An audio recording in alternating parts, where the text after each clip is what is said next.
ndanezerewe kuba nicaye hano. Nitwa Dusabe Alice, nturutse i Kigali. Ndi madamu Ndamukiranya Thierry, n'umukuze wa Krista Carmen Delex. Ndishimye cyane kuba ndi hagati yanyu. Mama Krista ubu nabaye undi muntu musha, uko nari ndi hari changement yindi nagize mu buryo nanjye ndi kumva hari ukundi kuntu, hari indi ntambwe ngezemo kubera Mama Krista. Njye nakuriye kwa Grand-mère yabyaye abakobwa 9 n'umuhungu umwe. Urumva nari gate n'abo batante bari entouré yanjye. Ni ukuvuga ngo niko nakuze ngera igihe cyo gushaka ndi mu rugo. Sinigeze kujya gukodesha ngo ndi mu mahome cyangwa iki, navuye mu rugo kwa batante bankorera ubukwe bwiza, ndashima Imana. Noneho Mama Krista aje mu rugo. Mama Krista twabonanye yari ubwa kabiri tubonana, nigeze kuza nawe yaje mu bukwe bwanjye. Nyuma nza ahangaha turabonana, arasenga, ni umumama usenga cyane, yasenze ijoro ryose. Twaraye tuganira, ngeze aho nari naniwe, twari tuvuye kwa Mama Mary. Tugeze hano numva umutwe urandya, hari urumva chaleur y'ahangaha irakabije cyane, iraderanje. So umutwe wari urukundo ariko aranganiriza, iyo muhuye nta bushitsi nta kimuhita muconnecta. Ngeze aho ndamubwira Mama Krista ndarushye reka ndyame. We ntiyigeze kuryama, akomeza gusenga. Nicuye numva umumama arasenga, ndavuga hano hari umumama usenga kabisa, Imana impumugisha. Navuga burya twebwe ntabwo dusenga. So en bref, nabanje kugira hejuru kugira ngo numve. Ngeze aho ndataha, birarangira. Twari tumaze nk'imyaka 10 sinzi tutabonana. Aza mu rugo arwaye, twagiye kumufata ku kibuga, mbona ukuntu arembye. Ngeze mu rugo turamwakira, ashima Imana. N'ukuntu yari ananiwe, yarashimye Imana, amara nk'isaha ashima Imana, asenga. Avuga Mana ndagushima. Ubwo twari dutegereje na Mama Mary, ntabwo yari yakaje, ariko we na Thierry nawe agiye kumufata, turasigarana. Yashimye Imana, mbona yari fatikurazi urifatike, ntabwo usenga uhita wenda uryama cyangwa se ukagira, ariko we ako kanya nta kindi kintu akoze, yahise asenga. Arasenga umwanya munini, aravuga amagambo meza, aradusabira umugisha. Numva ndaryohewe. Aho ngaho nanjye mbibonye gutyo ukuntu yari ameze, aragenda avuga Mana, nibwo bwa mbere ngiye kugira responsabilité yo kwakira umumama arwaye, ni nka belle-mère ararwaye. Nibwo bwa mbere nari ngiye kwakira umuntu umeze kuriya, ufite ubwoba, ariko ndavuga ngo Mana unshoboze. Ubundi nk'abatanti bararwara cyangwa iki, nkahita mpamagara nkavuga mugende murebe, njye nkaza nyuma ntashobora no kwegera. Ariko urumva j'étais obligée yo kubana nawe no kumufasha. Ariko nabisabye Imana, ndavuga Mana ndagusaba imbaraga.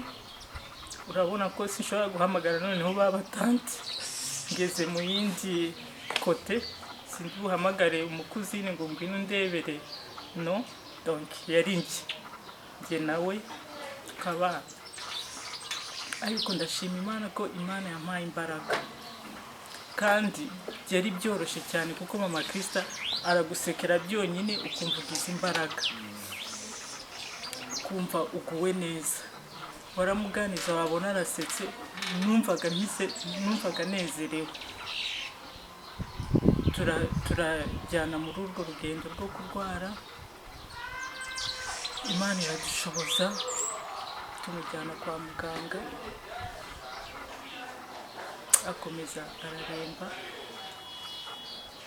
ariko tukagira ibyiringiro, ukabona igitondo kimwe ameze neza anasenga.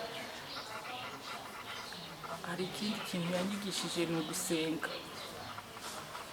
Igihe cyose ngeyo mbabaye cyangwa se mfite stress, gusenga vraiment birangora, ariko yanyigishije ko muri situation yose ugomba gusenga, nta kintu gishobora gutuma udasenga. Kuko n'igihe twajya kumuha ibiryo ngo reka dusenge, twari tumaze kubimenya twese ngo dusenge, kuko twumva ko nasenga ari buhitarya donc akatwemerera, agasenga, yarangiza gusenga tukamugaburira. Yaba ari kuba barafashe gutyo umutwe, twaza n'umuti,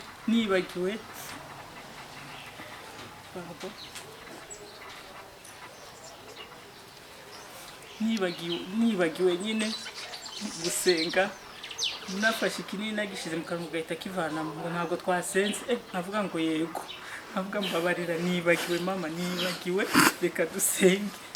Tugasenga gifashe mu ntoki.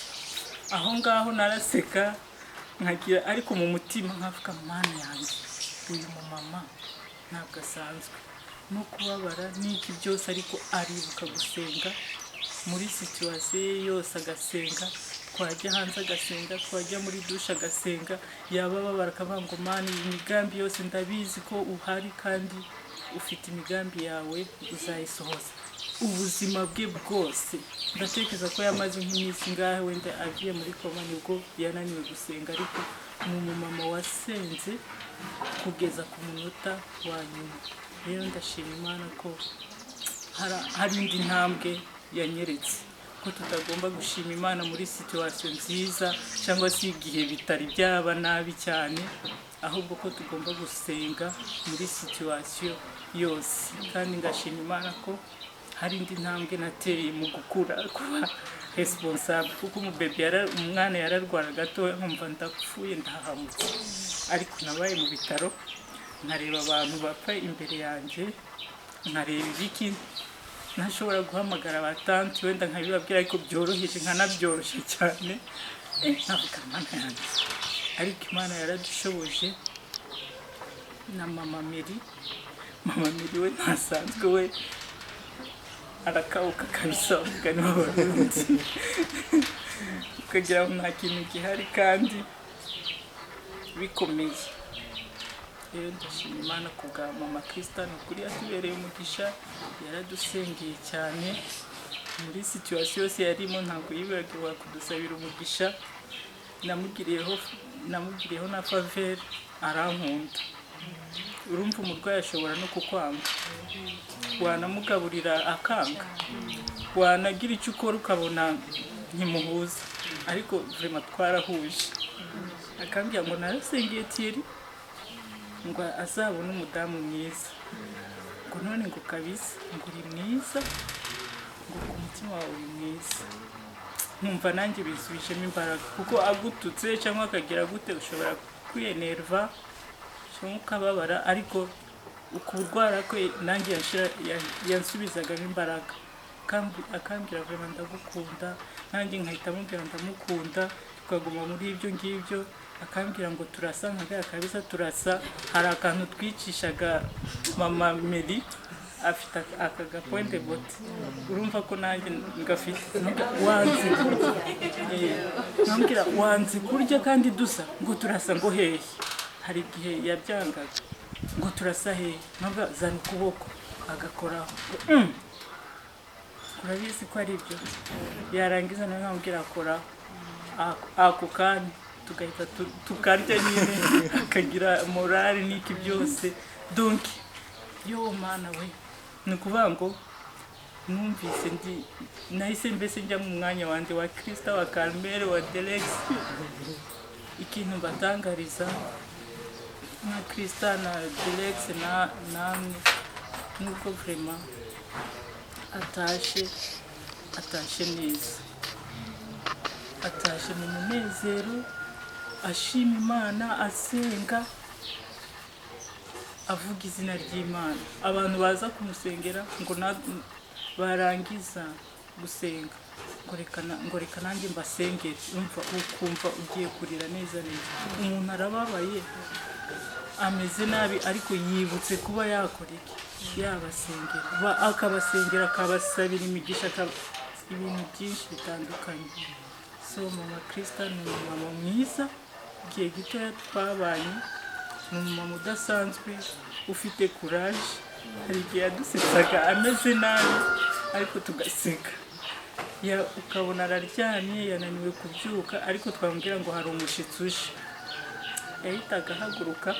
Mama Mary hari igihe yazanguzi ko yihagurukije, avuga nibyo, agahaguruka akicara, muzana ibisokozo agasokoza neza akikawusha, agahaguruka akaza agasuhuza umushitsi avec vraiment afite sourire mwe idasanzwe, ntushoboye kumenya ko ababaye, ku buryo n'abantu barasohoka ngo mama Krista ameze neza nta kibazo, ariko barangiza kugenda akongera akagira.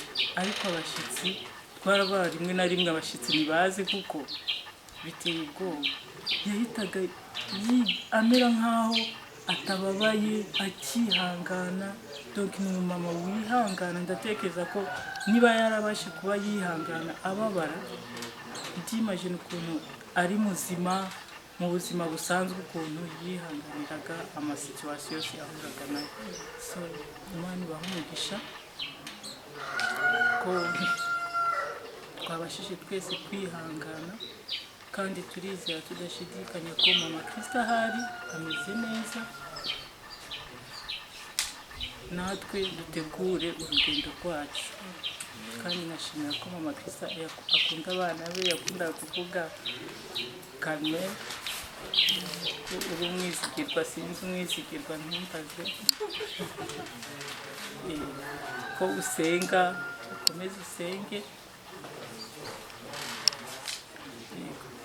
Imana ikomeze barinde, ikomeze bagirire neza mu rugendo turimo. Natwe tugere kirenge mu cya mama Krista, tube mu buzima bw'amasengesho, kandi Imana izaturinda, izanadufasha byinshi muri iyi si irimo ibibazo, irimo ibintu byinshi bitandukanye biduca intege, bitunaniza, ariko hamwe na Kristo tuzanisha.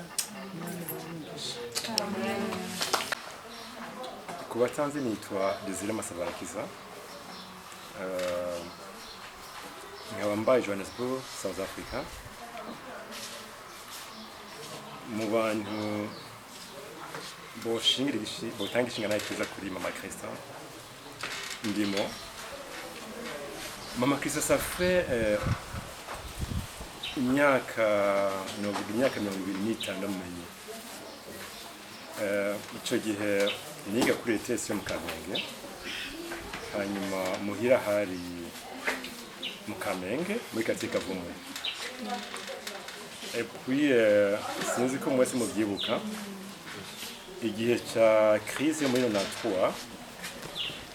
Muri crise ya 93 mwibuke ko mu makartier yarameze nabi cyane gose, yari za quartier nka Kamenge, quartier za Ngagara, Nyakabiga, amakartier yabaye ethnisé. Hanyuma icyo gihe niga kuri ETS yo mu Kamenge, entre-temps nakijijwe ndi muri école secondaire mu myaka ya 89. Icyo gihe niga kuri collège Gisele, hanyuma ngenda kugira A2 kuri ETS Kamenge. Les années 93, crise yari mbi cyane gose avec la mort de Ndadaye. Nibuka mama Krista twahanye kuri mariage yabereye Gitega d'une dame, je crois Solange, une dame yitwa Solange. Duhaniye Gitega nari muri mariage, hanyuma hagira abo dutaha ku mugoroba. Entre-temps mu gutaha ku mugoroba amasasu yari menshi cyane gose muri Bujumbura Rirare. Imana iradufasha tubarengana Bujumbura Rirare, twimiriza mu Gisagara. Mu Gisagara tugeze ahantu bitwa kuri Gare du Nord. Jewe mukuza abantu baza basenga batungo ntibaturasire mu nzira. Je naza nsenga nibaza none ndara imitirahe. kuko Kamenge yari barricade. Donc nshitse mu gisagara abandi none nibururuka bus yari Coaster jewe njahe sinzi ko mama Christian yabimenye ndababwije ukuri sinigeze ramubaza namusaba indaro. Mama Christian ari déplacer ava ku ntebe yari yicaye ko aza kwicara kote yiwanje acha amati ngo Desire ngo turatahana imuhira. Ah bon bije gute ngo yango turatahana imuhira gusa kuri jewe amaganya yose nari mfise yo ntaha abaraheze 93 ndataha 94 turataha ngo shika muri Mutangano ico gihe yaba kuri avenue Buyogoma. Hanyuma je vous informe une chose, la crise de 94 ku bantu bashasha kuba kugwaruka ntibatahura ningo batwaye de quoi il s'agit en fait. OK, reka ndabahe scenario nziza yari scenario pure et simple ethnique. Kamenge yari quartier pure et simple y'abahutu, hanyuma Ngagara abahutu bari baravuyeyo ari quartier ari pure et simple y'abatutsi na Nyakabiga. Hanyuma rero ga jewe ni retrouva ntafisi yomba. Mama Christa aragira ubwoba mbonye none Desiwo ujahe kandi cyo genda nkiri kuri ETS. Mama Christa fata risque yo kuma indaro iwe. Entre-temps à cette époque umuntu yazava mu Kamenge yitwa Karumwasaya. Pire encore, j'aime mu cyito cya Rugombo muri community Mugina. Donc kuba uri umunyecitoke à cette époque mu Citoke encore commune Mugina kandi kaba mu Kamenge tu avais toutes les conditions d'être un assaillant. So mama Christa mpa indaro hariya aho 94 akamproteja cyane gose avenue Buyogoma yari avenue ariko aba officier gusa les officiers militaires à l'époque. Et voilà d'un coup un visiteur intrus batazi aje kuri avenue yabo kandi Mutangano yama yatewe cyane gose n'abantu bavuye muri Bujumbura rirari.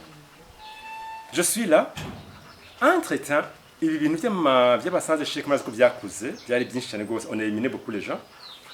Il y a eu beaucoup de tentatives de m'éliminer. Hariho umudame w'umusoda yitwa Rumonge twabana yakunda kuza kubwira mama Christa please Desire umunsi ntasohoke. Mama Christa akanyuganira mu nzu akangumana mu nzu ngo ntahuja ntambarire de quoi il s'agit. Hagera periode crise yabaye mbi mpejeje tugenda kuri ITS Kamenge hajya hejuru tukabura uburyo cyo kwiga. Hagera periode mbi cyane gose mama Christa ambwira ko arampamagara ambwira Desire nifuza kugenda kusohoka nsohoke nja hehe ngo ndifuza kuhunga. Ico gihe sinataha mu cyito kwacu, c'était la crise. Hamikini naco à cette époque mu Kamenge ntabari bakibayo ndaburi yomba. Hanyuma no kwa mama Christa hariho quelques coups ya purification du quartier. Abantu bose baba intrus muri quartier bateza kubera imina kuvayo. Ndibuka hariho umukozi twari dufise mu nzu qui s'appelait qui encore Jean-Marie. Un jour, c'était un dimanche. C'est très important. J'ai eu na mama Christa na janvier na Jean-Marie. Tugenda kuri église. Tuje ngaha kuna hangu. Twamanuka na avenue de la mort. Mama Christa abwira Jean-Marie aje imbere. Jean-Marie yagendera kuri 50 metres tumubona. Hanyuma tugeze kuri université imbere zacu hari umuntu wakubaturira n'ipine avenue de la mort. Hanyuma nza mbona Jean-Marie agira bene uko msa agira ukuboko abwira mama Christa ngo musubire inyuma. Je sinamenye ivyari byo kumba barega mama Christa hose ibyo yakora byose hari ibintu byinshi yakora pour me protéger je ntabizi. Ico gihe nze no mama Christa ambwira ngo Desire ngo reka tubiva ngo tusubire inyuma ntazi nabyo mbari dusubira inyuma kwibabari nini kuri 28 novembre dutegera lift cette fois-ci duca de l'autre côté muri ville kuko tuzunguruke tugende hari ntazi namba comment mama Christa est en train de me protéger. Le jour j'ai quitté le pays mpunze ngiye Dar es Salaam, mama Christa c'est bien elle qui a organisé mon départ à mon insu. Et à cette époque abana bose bari bato gose bari bato ari Derex n'amanakubise nakweza amatwi uyu muhungu abana bari bato gose ba Christian. À votre information usibye nka Rusiya na Perpetu bari bazi ko ndi umushitsi ntaba ngaho abandi bana bose bari bazi que je suis un membre de la famille. Mucha mwumva à quel point Maman Christa était une dame formidable. Abana batonya aba ba Christa aba Carmen na Delex bari bazi ko soit je suis un oncle ou bien je suis ikindi kintu de la famille. Ntibigeze nka Carmen we yabigiye kumenya kuzi ko Désiré ne fait pas partie de la famille biologique ya mama canke ya papa. Donc à tel point Maman Christa abantu bose baciwe je nari muri generation ya mbere abantu yatunze yahindara. À tel point abana batigera bamenya ko abara ba étranger mu rugo et surtout jewe kigera hawe hagera ko crise banini cyane gose Maman Christa akamenya inkuru je ntayimbare ko noshangira ubwoba harageraho ansanga muri chambre ya Désiré ngo je ne souhaite pas un jour voir ton sang uko nyene ngo je ne souhaite pas un jour voir ton sang muri makisa yaho nobire banyice ngo Désiré ngo tu vois la crise ngihari ngo muri iyi minsi ngo uboneka nk'umuyenzi kuri ribarabara ngo mais Dieu merci uwo mugore uwo musoda yitwa Rumonge niyo akunda kuza kumubwira Maman Christa ubwire Désiré babasanze sheke bavuye mu Nyakabiga bari dans le quartier ubwiye Désiré ntasohoke hanyuma Maman Christa akangira busy ndani mu nzu ntazi gituma ngize busy umunsi rega mpunga muwate mwafashe gutekesha gushyira mfashije kandi arazi n'ibyo natekeye niho yacumbiye mbo Désiré ngo je suis content kugiye ndatekera valise aramfasha il a contribué mfata ngera kusaba visa ndazibura ubwa mbere ubwa kabiri ngenda uko nyene vers Tanzania ndinjira nashika ata kibazo na kimwe nkoze amwikibaye shitse ndamubwira Maman Christa je suis bien arrivé. En bref, le grand témoignage sur Maman Christa est le suivant. Maman Christa elle a servi Dieu. Maman Christa ntimwigeze mumubona ari pasteur ahagaze hajya hejuru ariko arapresha. Mais je vous dis franchement, nimba abantu benshi twabaye ico turi ubu ngubu hari ahantu twaronse education. Jewe Maman Christa yaranguye ko hasi no hejuru jour et nuit. Hariho de nuit Maman Christa ntimwabimenya jewe najyama we ataryamye yibaza ko bava baza kudodora imuhira batwari Désiré mwanyu kuko ico gihe nitwa ko nari umu étranger numéro 1 umuhutu numéro 2 umunyakamenge numéro 3 umucitoki cyahe apana no kuri centre mucitoki cyari gomba hari mu Guinée y'abasaya bari. Donc j'avais toutes les conditions d'être tué à l'époque. Mais je remercie Dieu beaucoup Maman Christa. Il n'a jamais vu en elle l'ethnisme, n'a jamais vu en elle régionalisme. Maman Christa, je vous dis la vérité, ari mu bantu ntigeze mbona canke menya mu buzima bwanje à l'âge de 45 ans sinigeze mbona uwundi muntu noza ngereranya na Maman Christa.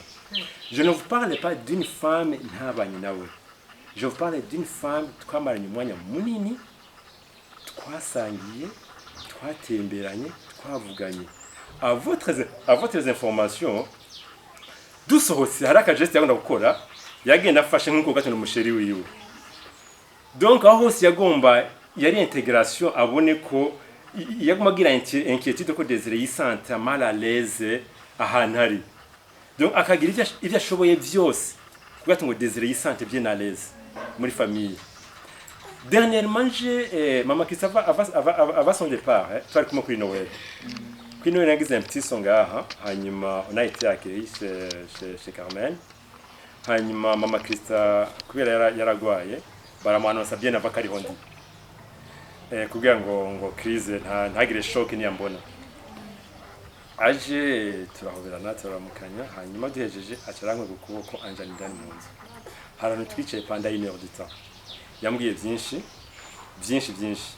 ahamagara na Delex angaramubwira byinshi duhejeje vous avez ce qu'elle a fait mama Christian yampaye amahera 10,000 10,000 francs bo arayamba ndambwiye mama Christian ayo yakeneye kunsumbya angwe modezere ngo je sais ngo ndazi ko ufise menshi kunsumbya ngo fatira amahera mwumvirize la parole qui a suivi ngo akira ya mahera ngo uzobitahura mu nyuma 10,000 francs bo yampaye ngo fatira amahera kandi ngo ntuyanke uzobitahura mu nyuma imande yakira 10,000 shira mu funda ta byabaye kuri Noel mu nyuma ndiko ndiyumvira ibintu byinshi yagiye ambarira uwo munsi ndonse message ya dimanche que maman Christian n'est plus avec nous niho natahura byari nibyo yambarira c'était ça byari ABCD chambona kuge Imana yabiteguye kugati ngo départ ya mama Christian tyo twabonanye le 25 mbona nubwo yabiteguye son départ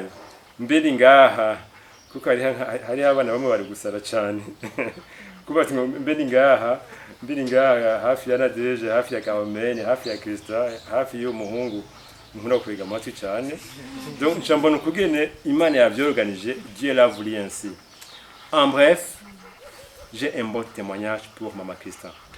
Le départ de maman Christian n'a pas été corrigé, c'est une célébration.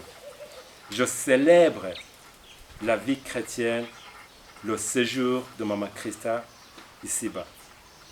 Une célébration, maman Christian yagize, une célébration d'un bon témoignage de maman Christian. Bref, maman Christian a servi Dieu. Mu mwanya manera mutije kwanga mama Christian yakiriye abeza nababi hari abakirijwe iwiwe baje badakijijwe hari abaje bakijijwe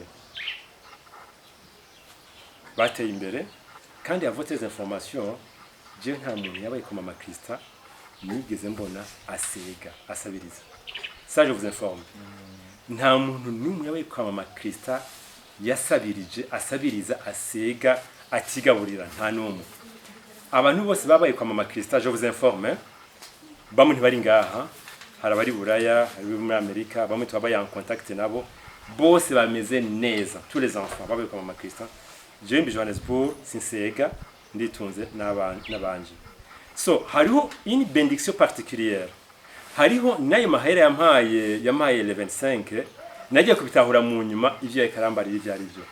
Donc hariho une bénédiction financière, hariho une bénédiction spirituelle, hariho une bénédiction mama Christian yarafise tugiye kumenya ubu. Uravye abantu bose baciye mu nzu kwa mama Christian nta n'umwe ubungu basabiriza. So en bref, j'ai mama Christian, je n'ai pas perdu seulement une grande sœur, pas seulement une maman. J'ai perdu encore une fois ce que les Anglais aiment appellent manteau. Manteau, c'est ce que nous disons en France. Et mentor. So, ni wa mudame yakubwira que le péché c'est un péché. Ikiza ni ikiza, ikibi ni giki. Ni wa mudame ya témoignage Ferdinand yavuze ngo hagera saa 10 tutaramenya ibyo turya. Na jamara taramenya ibyo ateka. Je vous dis la vérité, bijya ni vrai. Na pepe taratwenze, bijya barabizi, bose barabizi. Aho rero gurumva peut-être hari ya de l'autre côté muni yakati baba mu gimo c'est pas encore. Mu gihosha. Mu gihosha peut-être c'était encore mieux, mais de l'autre côté kuri buyoguma mu mutangano. C'était comme ça. Saa 10 zaragera ugatembera inyuma kwa Jamari imbabura ntiraka. Je vous dis la vérité. Urumva. Haya meme mama Christian elela. Hanyuma janone mama Christian nigute ko turabana ngo Desire ngo ntugira ikibazo ngo ushaka kugiki mu ijoro. Urumva akakubaza ngo ushaka kugiki. Aho il n'y a absolument rien. Et let me tell you. Hagera 6h saa moya imbabura iri on imbabura yacanye. Ibyo mwifuza kujya bose murabironka. Byabahe on ne sait pas. Je vous parle d'une femme de la foi. C'est bien maman Christian. iyi témoignage y'iyi nzu jewe mu partager cela kubera gaturi hari baco bibaza ngo no reka basubiye turagira uducotisation uronsa akadolari ijana ugize gute mais ugasanga ngo so ne pas ça ngo si ibyo ngo je Imana yaranyemereye inzu ukacuraba umwigisha avec son salaire bigenda gute avec iyo nzu y'ingozi naho bigenda gute uwo gusha inzu y'ingozi ngo inzu Bujumbura nturonka na endizième nturonka ntibishoboka urumva mais voilà ngo utwicaye mu rupangu rwe mu nzu yiwe. Donc je vous parle d'une femme de la foi. En bref, nize byinshi ukwizera kwa bize kuri Mama Christa twarateye imbere twaronse imiryango twarungutse. Moi pour Mama Christa yambereye umarbitre arambera umujoueur muri football twarakinanye tuvuga ubutumwa arambera grande sœur yarankubita ibikoresho mu mutwe. Mama Christa yarankosora. Mama Christa yaranyereka inzira twagumitra abagenzi kandi Mama Christa yari umuvyeyi akaba n'umukopine. Vous comprenez ce que je dis hein? Akaba n'umugenzi mu hafi umuntu mu blague umuntu mvugana ivyandani mukavugana twose tuntu duto n'ubuseriye mu bantu bo hejuru mwaravugana ibintu by'ubuseriye mu buryo by'ubwana mukavugana ibintu by'ubwana. Mais une chose est vraie, yarazi kuganya les âmes, yarazi encourager les gens. En bref, le bon témoignage pour la conclusion kuri Mama Christa. Mama Christa, elle a servi Dieu. Mama Christa yarerekanye urukundo, l'amour, urukundo, je répète, l'amour, urukundo sans limite, urukundo sans compter uyibura mu penigoti ou pas. À votre information, abantu bose babaye kwa Mama Christa saba panikoti nkanje no. Mama Christa yahaye indaro abahutu n'abatutsi, je vous informe bien. Mama Christa yahaye indaro abeza n'ababi. Mama Christa yahaye indaro abantu bava mu ntara zitandukanye. Mama Christa yafashije umuntu wese yahura nawe n'umuntu n'uwatahaye amahera.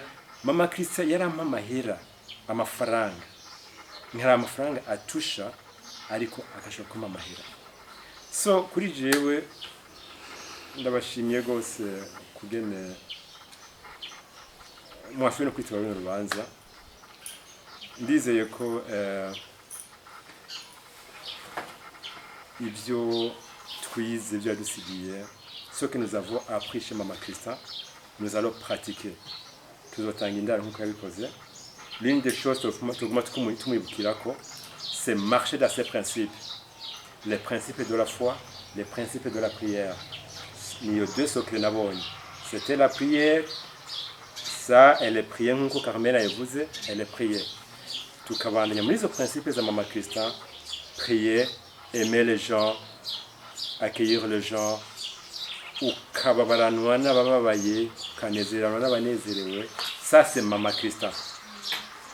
Merci, je vous remercie mes amis. Du reste, on va célébrer quoi?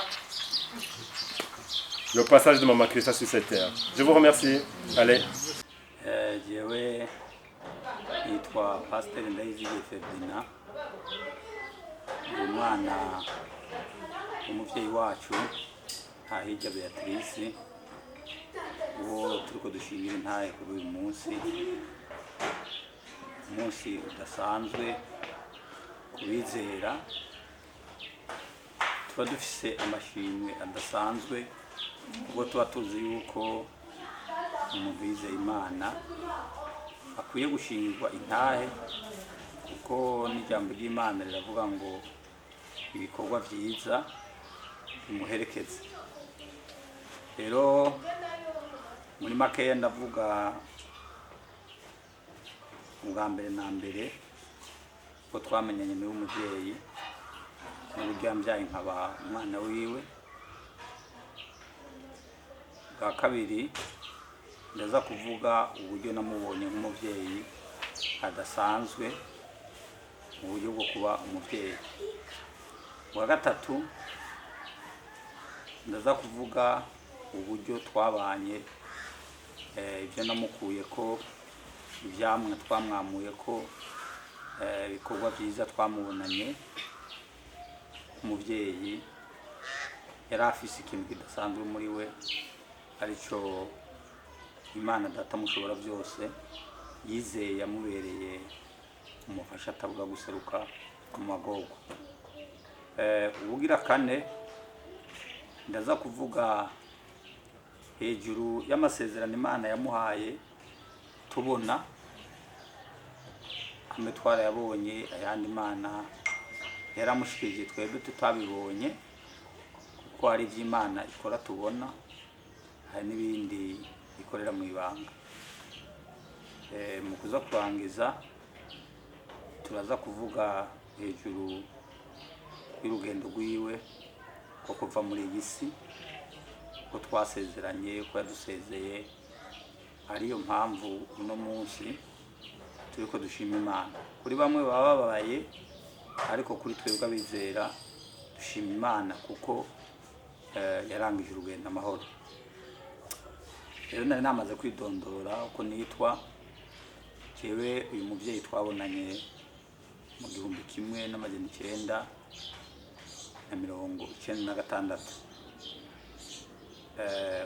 Umunsi wa mbere tubonana nari umunyeshuri, nari niga muri 11 muri ETS. Icyo gihe nari nabuze abavyeyi banje bose.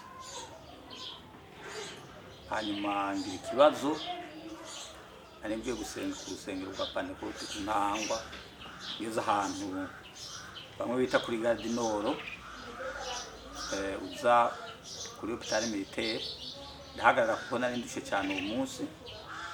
Hanyuma yari ari mu modokari y'umuntu yaramuhaye lift. Hanyuma carahagarara agomba afate bisi ishobora kumuzana aho yari asanzwe aba. Nsanzeho kuko nari nkiri umwana mutoya cyane, abona mfise umubabaro mwinshi, aca arandamutsa. Andamukije kubera mama Kristo yari umuntu akunda kunezerwa cyane. Ambonye aratwenga, atwenze, aranyiregereza, cyandarira kuko niho nari nkimanuka i Bujumbura, kuko nari navukiye ruguru, ariko nari nkijijwe nizera Imana. Icyo gihe arambaza aho niga, ambarira abantu benshi babanye azi bize kuri iryo shuri niga ko rya ETS. Ariko uyu munsi nta kibazo twaganiriye, yambariye iby'Imana gusa, tucyo turatandukana, aragenda ambarira haba amana telefone y'umuhira yaho yaba mu Gihosha. Haheze icyo gihe hari mu kwa kabiri, hageze mu kwezi kwa gatanu twari dufise igikorane ku ishuri twahora twigako imbere ko nza muri secondaire, naho hari muri Rutovu, ni mu ntara ya Bururi mu manuko bw'igihugu. Icyo gihe kuko yari afise abantu bakoranye ibikorwa by'Imana benshi, nawe arazamo muri icyo gikorane. Akigiyemwo twabonye yuko kw'Imana kandi turanezerwa, ariko shetani ntiyabinezerewe, cyangwa bishoboke ko ari inzira y'Imana kugira ngo nzovuke muri uyu muryango. Tuje turenganya ahantu bita mu Butwe, imodokari twarimo ikiratembagara. Ariko mbere y'uko itembagara, twari kumwe n'undi mu mama bita mama Rutovu, aramubwira ngo reka dusabe mama Beatrice ngo asenge.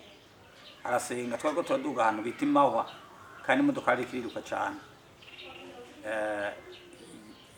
Itanguye kumera nk'ihengama, ndibuka ijambo yavuze, yaravuze ngo Mwami Yesu ntihagire umuntu n'umwe ujana ubunyene muri imodokari tutarashinga intara. Icyo imodokari yaratembagaye, irakira ibita rya mbere, ya kabiri, ya gatatu iragera hepfo y'ibarabara, tuvamo dukomeye. Kandi nawe nyene yarababaye gusa ko yari umuntu w'umumama, kandi kari akabisi gatoya, n'abandi twari kumwe barakomereka bakeya. Harimo uwundi muntu umwe yagiye muri Kenya, ariko nta muntu n'umwe yapfuye muri iyo modokari. Rero icyo gihe niho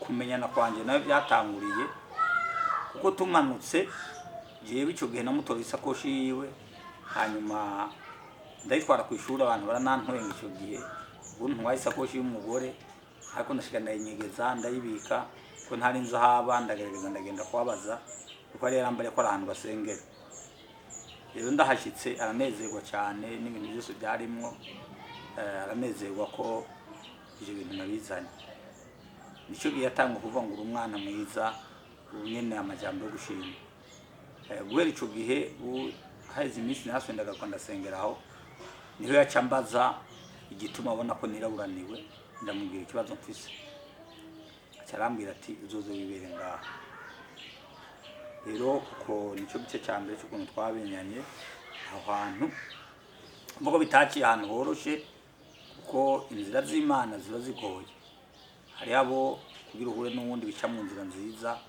cyangwa hano ugasanga biciye mu nzira mbi ariko Imana ifite umugambi yateguye ari wo uyu Imana cyo kudushoboza kugira ngo twe turi abana kandi dukore ivyo twakoze n'ibyo twasangiye maze kuza mu rugo rero kuko atavye nari mfise yamfashe nk'umwana mu nzu ikintu ca mbere yakoze kidasanzwe yanyeretse urukundo naheruka kurubona ngifise umuvyeyi wanje mama ko no twarakuranye akampanura nta kintu na kimwe nigeze ndamuburana muhira cyo no kwibuka kimwe gusa cyari gitangaje kandi gikomeye cyane nuko mu bana yari afise bari abana batoya cyane kandi muri ico gihe ntiyari afise uburyo buhagije bari gutuma ashobora gutunga abantu benshi ariko ikintu cyari gikomeye cyantangaje muri ico gihe cyari gihabaho imikate abantu bita pe France miremire nk'uko agashobora kuzana umukate umwe akawutugaburira twese n'abana je ntankuremo akazana agapande twese tugasangira jewe ngasigara agiye nkagenda nkarira je nyene kumva umuntu ashobora kunganisha n'abana biwe kandi abana bakiri batoya cyane ivyo bintu bituma niyumvira hejuru y'urwo rukundo rwiwe iyo ruva nuko rumeze atakintu na kimwe mu buryo bw'amaraso twari dusana mugabo akankunda gucyo ikindi kintu muri ico gihe nabona mu buryo bw'umubiri niho nari ngeri hari abantu benshi bari bahaba ariko jewe yagerageza kuntandukanya n'abandi kubera natevye ku ishuri ntarashika uko nashika ntevye ngasanga yagiye je nasanga bambikiye ingi bikantangaza cyane muri ubwo buryo yari afise kuko abana biwe bigira kuri Stella Matutina hariho urugendo rurerure kandi mu buryo bugaragara nta buryo yari afise rero bikantangaza ukuntu yashobora kwemera kwigura abo bantu akemera kwakira abantu umuntu wese ajya mugana ngira umuntu wese wo mu prote yabashaka ahantu yoruki yaza kwa mama Kristo ico kintu gituma niga guca bugufi nkaraba ukuntu adatinya kwava buri cyagaburira abantu nkaraba ukuntu adatinya ukuntu ava buri hajyamika abantu nkaraba ukuntu yashobora kwihangana abantu buzuye inzu ata amafaranga afise regide zatabona ukuntu azoyiriha amatara tutabona ngene tuzoyariha ariko akihangana abantu bakuzura inzu nta munsi n'umwe mu buryo bw'umubiri nigeze muri mama Kristo ngo arababajwe n'abantu bari muhiriwe ariko Prito cyari gitangaje nuko ari abandi bantu baza bavuye hanze arababanye twabana ari abandi b'inshuti ziwe baza ugasanga bo bababaye ku ruhande rwiwe hama kuko yakunda gutwenga yari afite umunezero udasanzwe by'ukuri yari yararonse Imana yari afise Imana bigendana itari Imana isanzwe abantu bose tubona kwera abantu baraza bakamubabaza ababanyi bamwe bakayishavuza bakaza bakavuga ngo abantu buzuye inzu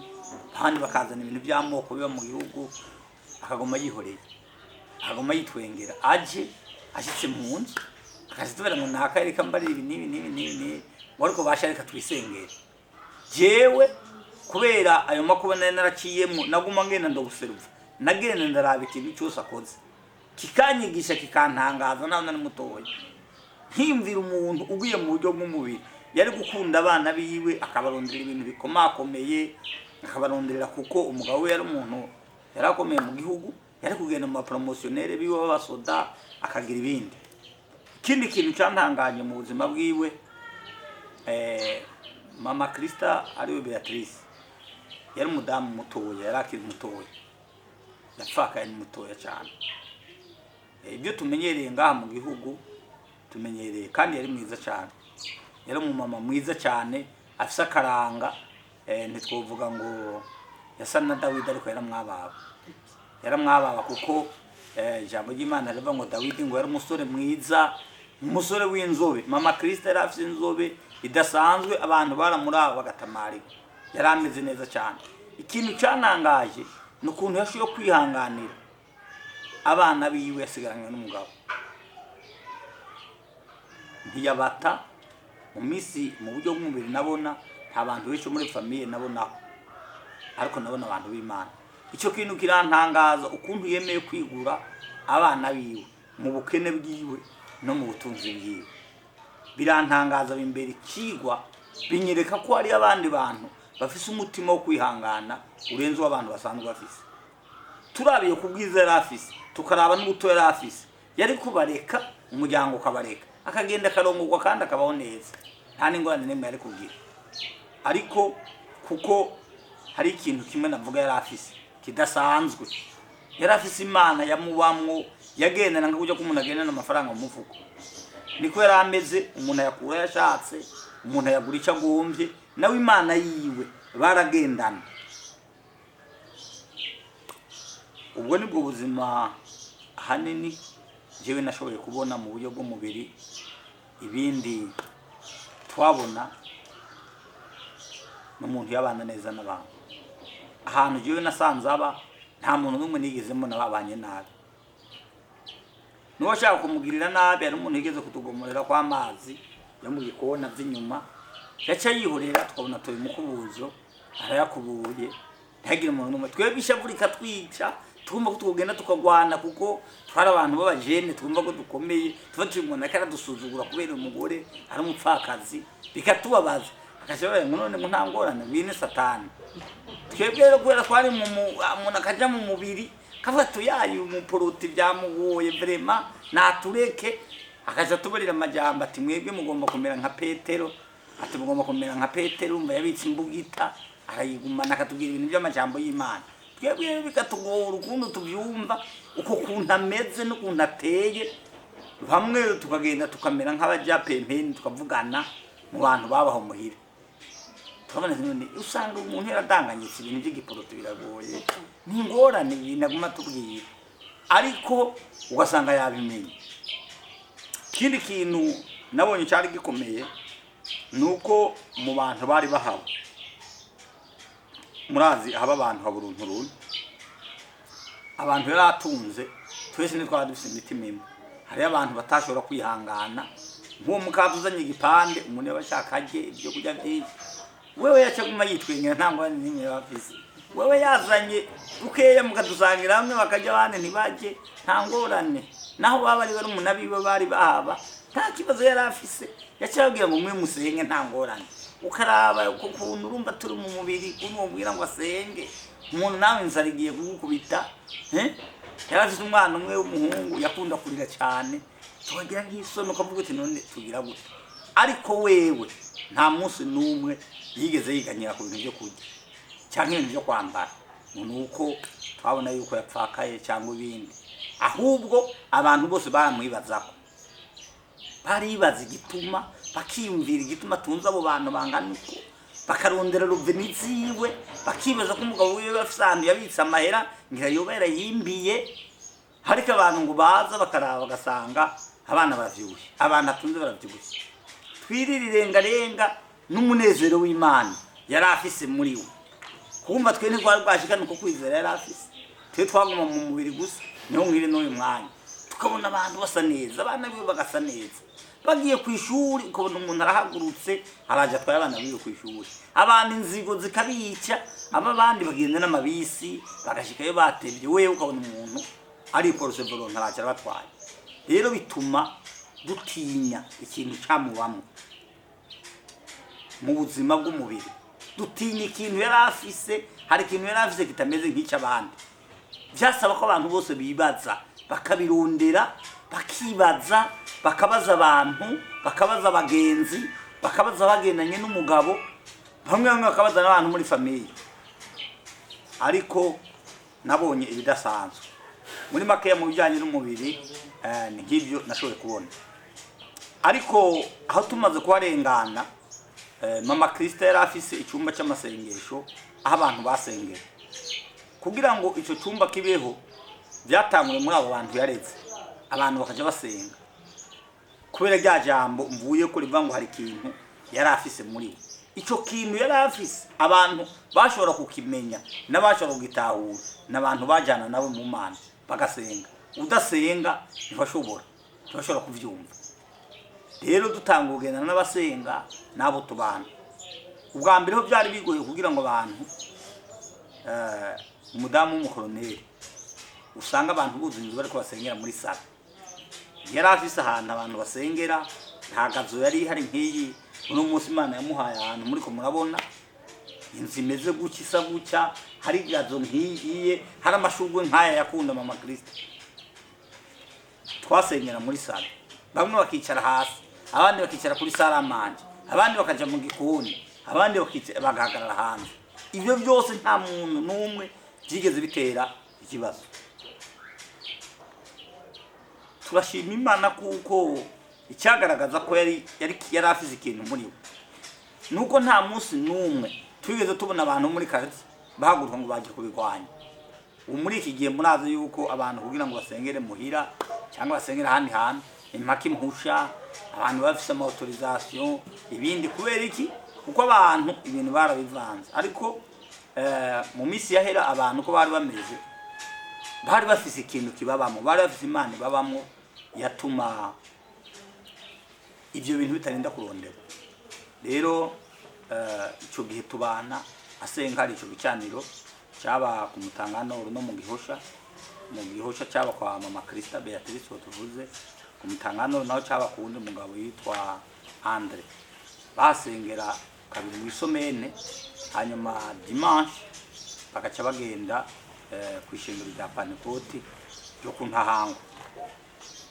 Rero aho hantu hakirijwe abantu benshi cyane, kubera abantu benshi baza baje kuraba uwo muntu badatahura, bumva inkuru ziwe, bumva umunezero wiwe. Abenshi baza baje kuraba amakuru hama bakaca bafatirwa. Hari abantu benshi twabonye bakirijweho, hari abantu benshi twabonye batabariweho, baje bafite ibibazo bitandukanye kandi ibibazo byabo bigakemuka mu buryo bw'Imana. Mama Krista nta muntu n'umwe yatinya kubwira ukuri ku ijambo ry'Imana. Abo umuntu akomeye, abo umuntu yoroshe, bose yarabatinyuka akababwira ijambo ry'Imana, akababwira ko Yesu abakunda. Baba bo basangiye idini cyangwa badasangiye idini, aho kuba adatinya ikintu. Ndibuka umunsi umwe akaroro notanga, twajyanye mu modokari, cyewe nicaye inyuma, twawe lift n'umupatiri. Umupatiri yaramuza kiri Ngozi, hanyuma rero acarambwira ati rero ntuze kuvuga mu izina rya Yesu, wihangane ntuze kuvuga ngo mu izina rya Yesu. Bisaba nta kibazo. Ndagenda cyane mu modoka, turiko turagenda, uwo mupatiri ashaka kunyaruka, acara frena brisken, afrenye acaravuga mama Krista mu izina rya Yesu. Cyewe ndahora ukumva yari yambujije ko ntavuga. Turasura turagenda tugiye dushikana bita kuri Nusiyatire. None wa mupatiri cyafata ifiri gose rajwi n'imodoka, acaraduza amaboko ngo mu izina rya Yesu, mu izina rya Yesu, mu izina rya Yesu, mu izina rya Yesu utabare Mana. Uwo mupatiri tugeze imbere acara parika imodoka, acavuga ngo mbiga wowe warakijijwe, ivyo bintu nguri kuravuga ngo cyumvira no mu modoka. Mama Krista kubera cyaka ibintu abwira yakunda gutwenga, kuri jewe urumva kwari guca umuntu ashavu ati none umuntu amaye lifti aca nantuka wewe aca aritwengera aca araza ngo none gapfara uwo musore mu modoka kubwira nkubwiye Yesu kandi ari gukorera umupatiri arahora. Icyo ni ikintu kimwe cyanyeretse yuko yari afite amajambo amuvamwo adasanzwe atuma abantu baca bugufi yatabakomerekeje kandi amubwiye ukuri. Abandi bantu nabo baba ari abantu nk'abantu b'abatunzi bafite amafaranga kuko abantu baratohoza bakamenya ubuzima bw'umuntu bakabona ukuntu babwira Yesu mugabo bakaraba ibikorwa akora bikabasiga bikabagora bagashaka bamubaze kugira ngo bakompare ubuzima bwabo n'ubuzima we wabayemo kuko barabubaze bakamenya haba ko atari inzu yiwe bakamenya abo bantu baza ko ataburyo afise bari baza umushahara ahembwa ari umwarimu kazi kuri Stella Matotine bakamenya ko adeplasa abana nawe yideplasa kandi rimwe na rimwe nawe nyene yarabivuga ariko ikintu cyari gikomeye muri we yacabwira ngo ni Yesu ngo Yesu n'umugabo wapfakaje abantu bagatangara mugabo kubera bashaka kubyuma mu bwenge bwabo ntibashobora kuvyumva akaca babwira ati ntimwoshobora kubitahura ntimwoshobora kubimenya. Muri ico gihe rero mama Krista n'umuntu yari afite kwihangana kudasanzwe mu bantu tumaze kugendana kuva nkizwa sindabona umuntu afite kwihangana kungana kwa mama Krista kubera navuze yuko no mu bo twabana mu nzu bari bakijijwe hari abamugerageza uri wagatwenga kandi bakijije twese tubeje nk'ugusenga ukajibona nk'uturapfuye turyama uko baba ari nk'abantu 12 umwe agashaka kuryama uwundi nabato yasigara murasenga nimusenge nta ngorane kandi twategereje kumwubahiriza ariko wewe nta muntu numwe yigera ubona shavuriye nta muntu numwe wigera w'umama Kristo n'abamugiriye nabi ngo yabagiriye nabi.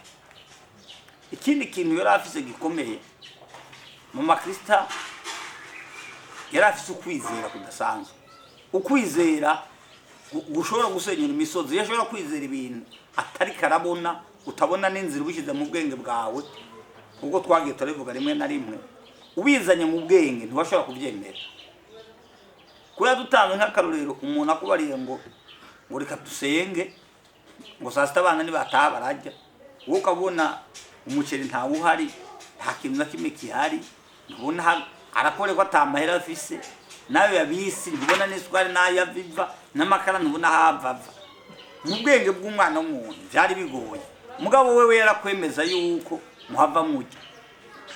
Hanyuma rero kubera abantu ukwizera kutangana bamwe baca bagira ukuguru kumwe gukijijwe kwizera ibyo avuze n'ukundi kuguru kumwe turindiriye ko ibyo bintu byava bibaho tukarindira rero ikintu yacakora iyo bibaye yagira umunezero udasanzwe yaca dutwenga ati ntimubibanye ko Yesu angaburiye cyangwa afise nk'urubanza rukomeye cyangwa ikindi kintu kubera hariho nk'igihe haba mu ishengero nk'iminsi mikuru idasanzwe nk'ibikorane cyangwa ibindi akavuga ngo kuri kiriya gikorane kizo kwambara impuzu nshasha cyane no mama Krista yasaze wewe lo mwapase watubariye yuko ata n'amahera y'isukari atayahari none uri kuzana imvutano nshasha n'ikirato gishasha ibintu bo bikura he ariko yagomba turemamwo ikintu bita kwizera kudasanzwe. Ivyo rero byinshi yagiye abishinga intahe kandi abantu bose barabizi yuko babonye kwizera kwiwe. Ikindi kintu shima Imana igihe bamurihosha nta munsi numwe yigeze agenda kwishengera n'amaguru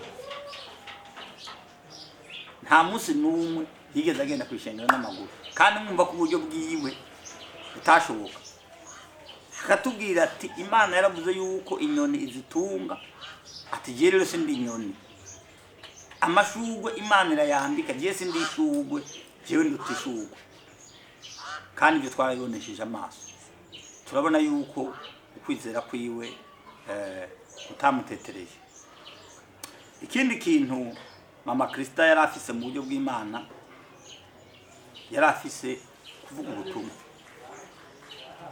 yigeze kuba afise kugenda kubwira ubutumwa abantu bari mu bitaro akababwira Yesu hakaba naho ahura n'umuntu ubona ko akomeye uhava ubwira nk'impuhwe ukavuga uti umuntu kameme umumama yubatse ntiyo kubahuka uyu muntu wamubwira ijambo ry'Imana akamuramutsa ukajya n'amajye ngo noneho urakunda Yesu wowe ugaca wifata nko ku muntu ukiyumvira iyo kwigwa ukavuga uti none ibi bintu bigenda gute uyu mumama none genda bigenza gute ndabicisha hehe wewe wakihangana kandi nk'uwo muntu twaja kurema ubonye umuntu agize ubwoba atangiye kumenya ngo none wowe beza ngo uye ngo urutango naka ngo bari bakomeye ariko bihanye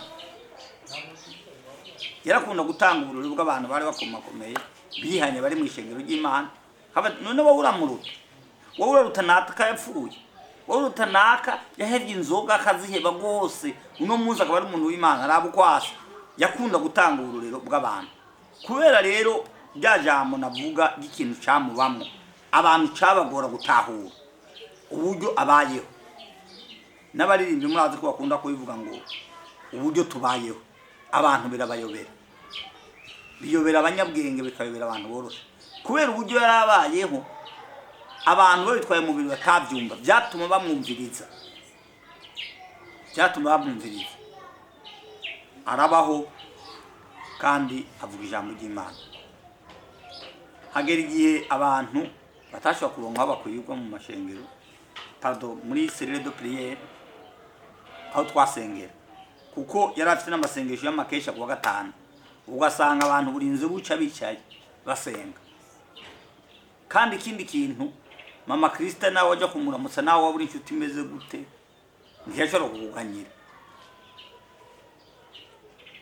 kuganyira ngo arakenye iki kintu iki kuva mbaho kubwo kuntu yandeze gushika n'uyu munsi nubona nakoreye amafaranga nta munsi n'umwe yashobora guhamagara mama Krista ngo akubwire ngo ndakeneye amafaranga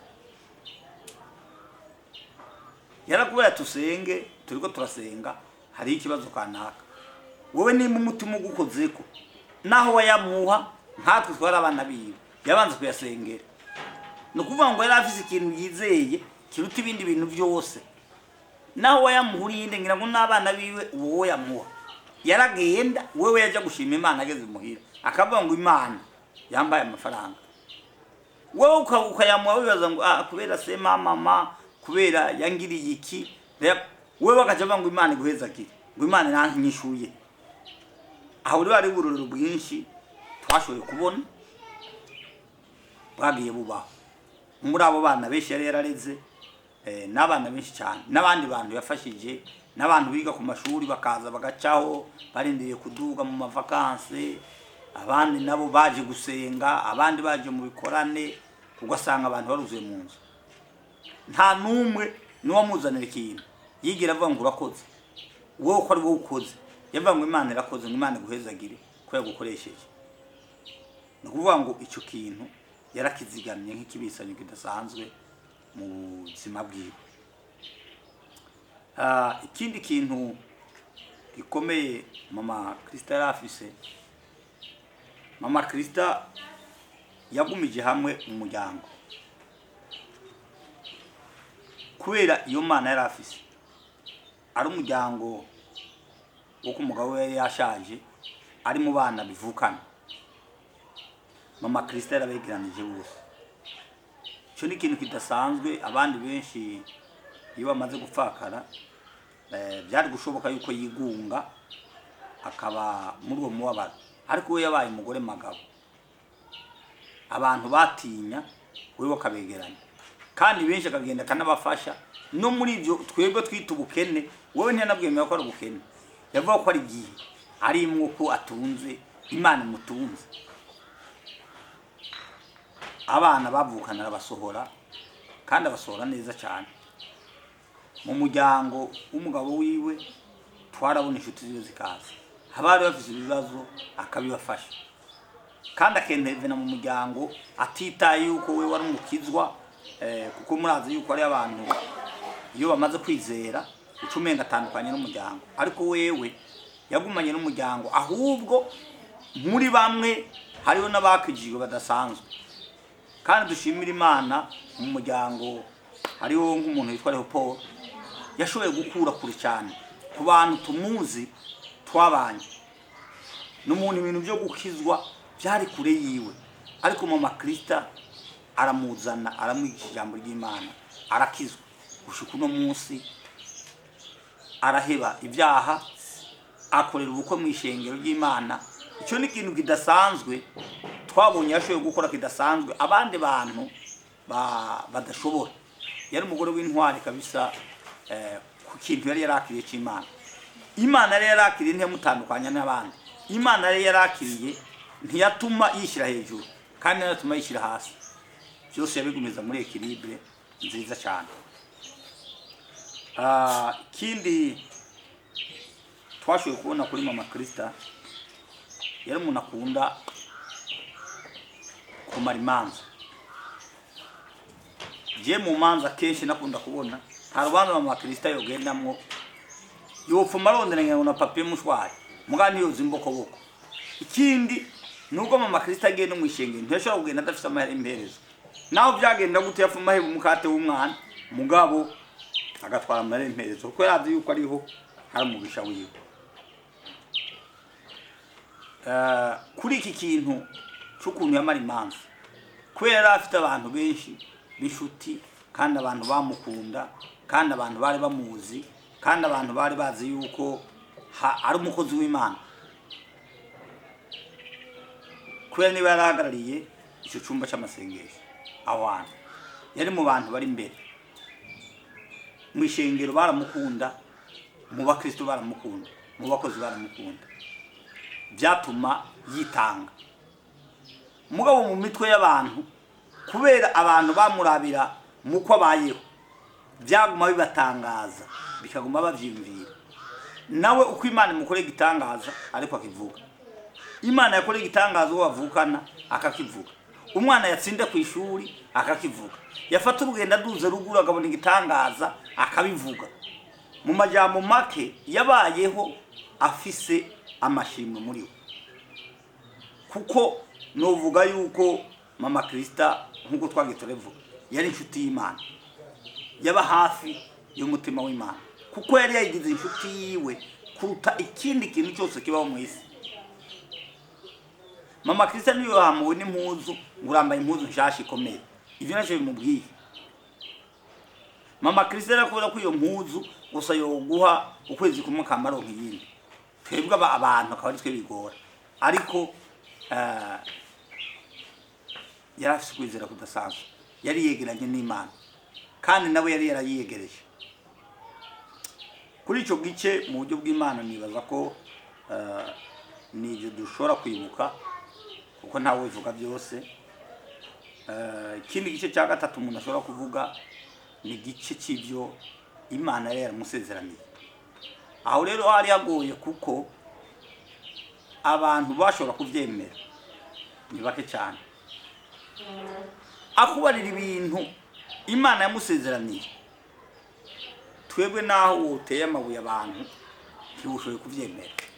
Kuko nk'ubu ubuye akubariye yuko Imana yamusezeraniye ko izomuha inzu ariyo turi turabona ngaha. Uno munsi twicaye ngaha nta muntu n'umwe ari gupfa byemera kuko nitwabona inzira nimwe bizopfa bizananye. Iyo jambo yakunda kurivuga akavuga ngo Imana ngo je izo mpenu nziza ukandi ngo ahantu hari gazo nk'iyo ahantu yaba ubwo twarabisiguye yuko ahantu yaba cyari gisoda kiyapanze kubera cyari gisanzwe gipanze inzu yari afise ingozi kandi niyo nzu ikabere muri credit. Ikibazo cyari gikomeye cyane. Ukumva rero bishize mu bwenge bw'umwana w'umuntu ntibyumvikana. Inzu ya mbere iri muri credit, iyindi nayo igisoda kimupangiye ni ngorane. Uwo muntu bateje kumuriya abatelefoni wewe batuze hamwe amanera batandi twebwe n'abana twabana n'abantu twabana n'abarumu nawe twebwe imitsi kadarira ukaje unatasha twenga turatugenda ngo yije tukavuga ati umuntu no munsi ngira ngo yadanganyitse. Mugabo kubera yari inshuti y'Imana akatwemeza yuko atangorane nimwe izobaho abantu tugapfa kuvyizera.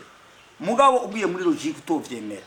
Mugabo wewe kuko yarazi icyo yavuganye n'Imana akakigumako. Imana iramufasha. Hari jambo rimwe rikomeye cyane ryatumye ntinya kandi kwizera kwa Mama Krista. Nigihe iyo nzu yabamwo iyo nzu babanamo n'umugabo wiwe akiriho Ingozi, igisoda cyaritse kuyipanga ko kenshi yarakunda kubimbarira, kiretse kuyipanga n'ubwo byasigura yuko iyo yabamwo kidasura kuyimupangira aca yimenya. Rero ikintu gikomeye cyane cyanteye ubwoba kandi kikantangaza ku bana b'abantu twavuga tutahabira heze naho yahora yizera emwe ahawo wapi ntibishobora kurongo bice mugabo ngo aze acaratura ngo Imana izoyindihira tarabataho ngahaye emwe naho umuntu yo basenga izoyiri azotibuka ave mu kirere amaheraze ashike izoyiri hagute kameme nga twahora tuvyumva kubera hariho parti nto iva muri iriya nzu naho byogenda gutya ariko ubu ntibishoboka. Aratubwira ngo Imana izoyiri umwe mureke gusa nsenga kubera icyo kintu yari afise cyuko n'inshuti y'Imana wewe yarazi yuko Imana idashobora kumemukira twebwe tukaguma dufise kwizera gukeye. Mugabo arasenga ntiyaheze ndibaza umwaka igisoda kirahindu kica kivuga yuko abapfakazi bose abagabo babo barabasoda bategezwa kurihizwa amazu. Haraza aradutwenga turabura iyo dukwigwa tukihana basaba imbabazi nyene ariko ukazisaba wamaramaye urumva wo umuntu wari wamupinjije ukabona ko bidashoboka ukagenda mu bwenge twize bw'umubiri tugenda nono mama kameme vraiment il faut voir bakaba barira ngo jewe Yesu wanje none uwo Yesu azotebura amahera mu makristo mugabo ngo uwo munsi aza ati mwumvise igitangaza gikomeye atera bango ngo ndababwiye hajya igisoda nticyahinduye kubera ikindi cyahinduye kubera jewe none ko kari batari bwahinduye ko kari batari bwabihindura ngo babivuge nuko je nasenze. Rero ibyo bintu byatuma bidutera ubwoba mu kudutera ubwoba naho tutizera gushikiriza we byadukuraho turi bikatuduza bigatuma twizera Imana bigatuma tugira kwihangana n'igihe umuntu ageze mu bintu bikomeye umuntu ageze mu bibazo bidasanzwe akumva yuko ashobora kwihangana kubera hari icyo yabonye. Ivyo bintu twarabonesheje amaso iyo nzara yibamwo agashika kitambira muhira yarakunda kurimba karimba kamango narakubonye Mana narabonye ukuboko kwawe agashika gatamba mu nzu ico gihe bamuhaye bemeye kuzomurihira niwo muzi yaciye ashika ngo kandi ngo para yere ngo nizi ntebe ndazanze nabademe mwana no izi ntebe barazanze n'imyaka tuzimaze ehereka basi izizozo tuzigumemwo kuko twahora tuzisengeramo nta ngorane aravuga ngo izi ntebe ndazanze mu izina rya Yesu kandi ibyo navyo twabibonesheje amaso intebe ziraza amakusa araza tuhaguma dutangariye Imana ya mama Krista twarayitangariye gushika ku munota wa nyuma atari umuntu nyene Imana ikunze ngo imwegereze nkuko nibake n'ubu vyemera ko ibyo bintu byabayeho kumva ko umuntu afise ideni akubara yuko asenga Imana ikamurihira inzu uyu muntu aba mu nzu y'ibihumbi 15 atosenga ahubwo arondera umuntu asega akarondera umukuzine akarondera itonga gurisha ubundi umuntu akaza akakubarira atagira na 10 ngo jewe ngo Imana izondihira inzu y'ibihumbi 100 biragoye ko abantu boshobora kubitahura ariko Imana twarayibonye muri mama Krista. Ikindi kintu nashoboye kubona gikomeye twarabivuze igihe cyo kumaziko nuko yavuze ngo ishengero ryakuze mutugomba yuko baduhishengera hagenda kuraba umwungere uko ntahangwa pastor wa mbere Samuel niyungeko arambwiye ngo dushaka mutwugururiza ishengero mu mategeko y'ishengero nta mukristo aza gusaba ngo abugurure ishengero mugabo wewe aragenda arasaba ngo kuko turafite ishengero kandi muzi w'amaziko naribagiye ndiko ndasigura wewe ntigeze asaba ko riza mu Nyakabiga yasaba ko riba kumutanganuro nico yari yarasengeye yavuga ngo twe dukeneye ku ishengero riba ngaha kuri mutanganuro ariko rero kubera ubutonde bwiza kw'abavyeyi bacu mu ishengero baca barabona ivyari bikwiye kubera hariho ikindi cyumba cy'amasengesho mu Nyakabiga nico cyo kuri mutanganuro baca baraduhuriza hamwe batuzana ahantu hafi hagati na hagati yawo Munyakabiga nabo kumutanganoro, ariko ntiyashizwe kuko uyu munsi turashima Imana ko isezerano yarasabye ko ishengero ryoba ku Mutanganoro rihari, ishengero ry'Imana rya Pentecote rirahari kuri Mutanganoro nk'uko umutima we wari waravyifuje. Uno munsi rirahari kandi yatashe ryashitseho. Twebwe twabona icyo gihe ribaye Munyakabiga tuti ntacyo naho twasenze ikaba ritaje aho twashaka nta kundi nya n'ivy'Imana yashatse. Murazi ko abantu bakunda kwiyorohereza, ariko icyo Imana yavuze, Imana iyo yakibwiye umuntu nikireka gushika habe naho wohera igihe, naho wohera imyaka, naho abantu bo kwihebura bose hamwe n'abandi bopfa, ariko Imana irakurindiriza isezerano. Hakume kwa Simiyoni imyaka, Imana yamaze imyaka myinshi cyane yari muri ndiriza, arabona umucunguzi w'abantu kandi aramusezerano. Niwe Makrista uno munsi yatashe ishenge, Imana yamusezeranye ko rizoba rihari, kandi tukizera yuko nibindi yari yarasengeye avuga ko rizoduga muri rirari kaje n'ahandi abasigaye, kuko igikorwa cy'Imana ni continuer kirabandanya. Turizera yuko uko Imana yakoresheje Eliya niko yakoresheje Elisa, niko yakoresheje n'abandi bahanuzi. Ibyo turazi ko Imana izobishitsa kuko ni Imana yabivuze, si Mama Kristo yabivuze. Ikindi kintu mu masezerano ni menshi Imana yamubwiye, ariko ni ikintu bikomeye cyane. Iki twararindiriye tutabona aho cyopfa, tutabona n'inzira byo camwe inzu mu gisagara. Umunsi wa mbere aza kumbura yuko yaronse parcelle, byari byavuye muri rwa ruhererekane. Uko Imana abantu kenshi dushaka kuyicira inzira, ushaka kugira Imana gutabare nice kuri muko gwawe cyangwa nice aha naka nice mu kazi, nimbe promotion, nimpa akazi kanaka, ukumva ko ari umenye Imana yote.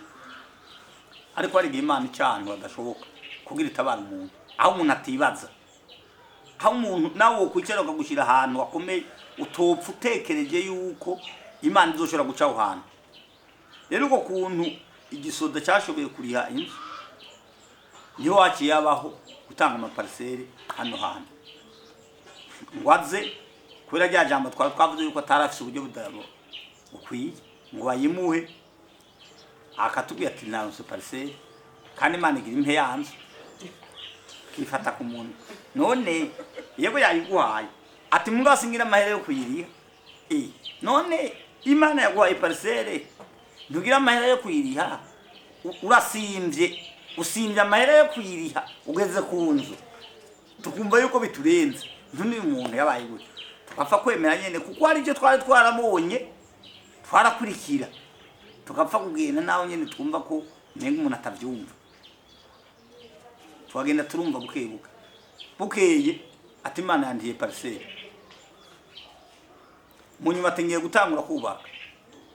Ikindi kintu gikomeye nashima Imana, arava mu nzu yanjye ntizoja mu isima, ngo kubera mu nzu zose ngo nabayemwo ngo zari mu isima, ngo ntegerezwa ngo kuba mu nzu ngurimo amakaro, ngo nezerwe, ngo iyi nzu ndazi yuko ngo ni umunezero wanje.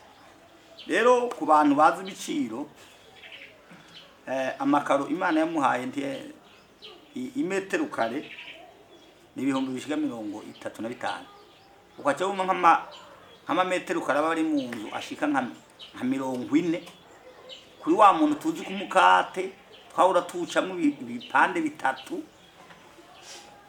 Mugabo twibutse yuko yari inshuti y'Imana, kandi tugashingira ku byo twagiye turabona, ukabona Imana ikamikereya atagira nk'amakara, ukajyona umuntu adanaza amakara aje kumuramuza, havuga ati kandi ntiturateka ngahati tumurate, ukajyona nyenga imifuka 5 ukumigwa. Kabudune uyu muntu muzi nanye he ngo yango genda muzi gusa ngo numukozi w'Imana kwafise igicaniro, ukandi ngo arasengeye abantu. Hari n'abantu babimubwira ntabyibuke. Icyo gihe Imana iramuhinzu, turayibonesha amaso twese.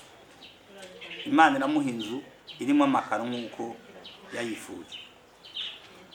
Rero turashima Imana yuko ku masezerano nayo niyo twashoboye kubona, kuko abantu bakunda gufatira kubiboneka, so kuvuga ko hatari yandi masezerano Imana yamukoreye, ariko no kugira ngo iyo turiko dushinga intahe tubwire abantu bizere bamenye yuko Imana yacu idahemuka.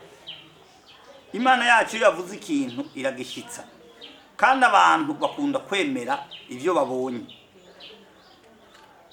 Rero turashima Imana yuko ibyo bintu Imana ko yabimukoreye. Kugira turangize kuno gushinga intahe kuri umuvyeyi wacu, turashima Imana ko mu bana yareze atamwana n'umwe yabaye mubi, atanumwe yamuhemukiye. Mu mpanuro agiye aduha, abenshi baravyaye, bararongoye, barateye imbere, nta mwana n'umwe yabaye muhira. Mu bana bose babaye muhira kwa mama Kristo, nta mwana n'umwe yabaye mukene ngo agende aje kurima, kiretse we arasanzwe ari umurimi.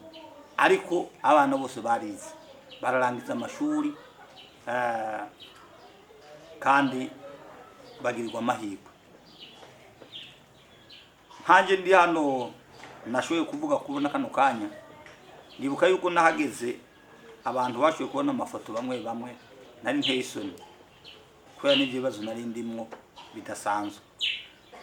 Ariko nimba narashoboye kurangiza ishuri niveau A2 cyangwa secondaire, ni kubera mama Kristo. Narashobora kubura amahera y'ishuri akajamwe ngo reka dusengere ngo baje bapagana biwanje, ngo kubera ubuje bifaranga byabo byose ngo ni vyacu. Jewe nkihangana nyene ngapfa kwemera, mugabo ndashima Imana. Ikindi gihe naho ukajubona wewe nyene ubwiwe arayampaye, ndarangiza ishuri kandi nambara neza cyane, ntagira abavyeyi, ntagira inshuti, ntagira ikivu cya ruguru, ambere umuvyeyi wanje. Ndashima Imana yuko yatwigishije kwizera, ndashima Imana yuko yatweretse kwihangana. Nta misozi ikomeye iriho mu isi abantu batoshobora kwihanganira. Twabonye byinshi cyane, kandi twamwigiye ko twabonye yuko yabana abantu n'amahoro, abamugirira nabi n'abamugirira neza, abamwifuriza ibyiza n'abamwifuriza ibibi, bose barabana. Ibyo bintu tuzoguma tubigendera, kandi tuzobwira n'abandi abariho n'abazoza, kandi ibyo dushoboye tuzoshobora kubikora kugira ngo tubwire abantu Imana twamubonanye. Kugira ngo ndangize kandi ni hejuru irangiza giwe, yaragwaye bwa mbere kandi arababara. Amaze kubabara, ikintu nshima Imana, nta munsi n'umwe uko yari yarahozeho kera niko yagumye, ntiyigeze yihebura n'umunsi n'umwe. Nawe musanga ababaye ntiyashobora kubikwereka, yaguma yihoreye akakubwira ngo je ndizeye Yesu, ngo nta kibazo na kimwe, ukizima nakoreye Imana. Ibyo bintu byaraturemesha cyane, kandi twibutse iby'Imana yamukoresheje n'ibyo Imana yamukoreye, byatuma twizera. Ariko Imana kuko irusha amaboko abantu, kandi umuntu wese yamushiriyeho igihe, harageze igihe mu kwezi kwa11 arampamagara aho yari asanzwe akorera mu Nyakabiga, anyibutsa aya majambo yose mpejeje kuvuga, ariko ayambira mu ncamake. Arambara ngo reka tuganire, ndakwibutsa ubuzima twabayemo kugira ngo bizogutera intege mu buzima usigaje. Arambara ngo uracyari muto, we yagunda kumbana ngo mon fils, naho nabanjanye n'abantu bakomakomeye. Ndiwe ko ari igihe kimwe twari kumwe n'umuminisitiri witwa Martin, acarava ngo hamagara ngo umuhungu wanje aze. Ndatangara kubera uwo muntu twari kumwe yarakomeye, ariko abona uwo muntu ampamagaye yahagaze nkajya atani imodoka arimo, abona ndubashe ndagiye, biramutangaza. Rero nshyitseho arambara ngo agira nyibutse ubuzima twabayemo, bituma niyumvira cyane, ndikanga ko yoba ari nk'umunzira yo kuraga abantu ibyo tumenyereye mu muco w'Ikirundi. Tabanane kubera kugira ubimbarira ngo ya umuntu kugira twibukanye, ngo kugira ngo abantu bazogume bibuka iby'Imana yakoze. aramera ngo kandi ndasubira kwibutse amasezerano Imana yatuvuze ko ntaho atanyuma ikindi ndakubwira mu nyuma araja ko arambaye amakuru yose aranyibutsa niho yashoboye kunyibutsa abana bashoboye kubaho uwo munsi hari ku munsi wa kane kabisa ko n'imvura yakigwa yabanje gusora abantu bose bari mu biro n'abasekreteri biwe arugara muri biro aranyibutsa ayo makuru yose nashoboye kudondagura n'ayandi umuntu adashoboye kwibuka muri kano kanya anyibutsa harura abana yatunze aravuga yuko yatunze abana icyo gihe naharura abantu barenga 56 ambwira nandika arambaye ngo ndashima Imana yuko aba bana atamwana numwe natunze mu nzu nahe mukiye avuye anyidogera asura mbarira ubuzima yaciyemwo anyibutsa n'ivy'Imana yamukoreye ariko agezaho ndasubira namubaza none mama kiri kubera kuri kumbarira amajambo ni kubera ugwaye wihebuye agaca yitwengera uje sinihebuye ahubwo para yere mugena ngurira amata ibyo sinari nabivuze uwo munsi cyandabwira umushoferi ndamubaza yashaka aragenda umushoferi agiye ngo mbebeza ko nkeneye amata ngo uje nkeneye ko tuganira ntego turiko turaganira ariko nari ngo masubire ku kazi ngo yereka nsubira ndakubwira asuranyibutsa ibindi Imana yamukoreye asuranyibutsa ubuzima bw'abana biwe nabo bivukana uwo munsi anyibutsa musaza we yitwa Steri igihe twari muhira yajengene yamubwira ngo akizwe arabinyibutsa anyibutsa abana biwe ambarira umugore yasize akavuga ati bari abantu n'inshuti anyibutsa umuntu muri Bibiliya yitwa Mefibosheti ko Imana yamutabaye tibari muzogume mu basengera muzosengera abana banje muzosengere Derex ariko ageze aho ndumva ko asa nuko ari kambwira amajambo akomeye angoye kwihangana niyo jambari ati rero ivyo tubireke ati nagomba kubera ikindi rero naguhamagariye tego mbwira ati rero urabona wewe sinigenda kugora nari nkeka tije nshaka gukora igikorane kandi igikorane ntume ko abana bose twabanye cyo gituma nabakubwiye ntumire ko groupe externe yari korale yaririmba ku ntangwa baze ati hanyuma untumire ko tugira abantu benshi baze mu gikorane ati kandi kintu ngusabye ndashaka pastor wa kabiri ku ntangwa umwungere wa kabiri wo ku ntangwa aho yazoza kwigisha muri ico gikorane okay muri uwo mwanya cyanava muri ya monde yo kwibaza ibyo gusezera cyesha numva ko agira igikorane ndaryoherwa ati ndabereke yuko Imana yadutabaye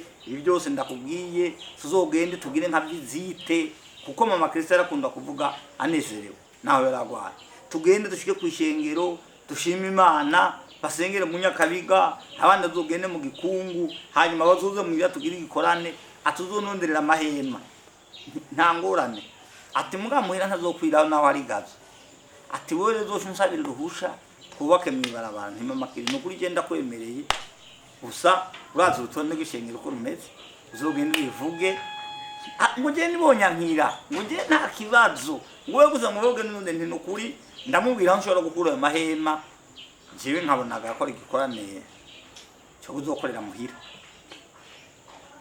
hanyuma uwo munsi sinzi twavuye dusezeranye umunsi wo kugikora kuko yaravuze ko agiye kuzarandikira abantu akavuga bari muri Afrique du Sud ba Desire akavuga abantu bari muri Australia ba Violette aravuga abandi bantu bari mu Rwanda abantu bitwa ba Geraldine babanye aravuga n'abandi bitwa ba Pasi babingozi abantu basoboka abantu benshi cyane agenda bambari hari nabo ntabanyibuka jewe mugaramba ngo bose mutashaka ko bazoza hanyuma nyaramba niwe mabakiri none bazogiye bazorara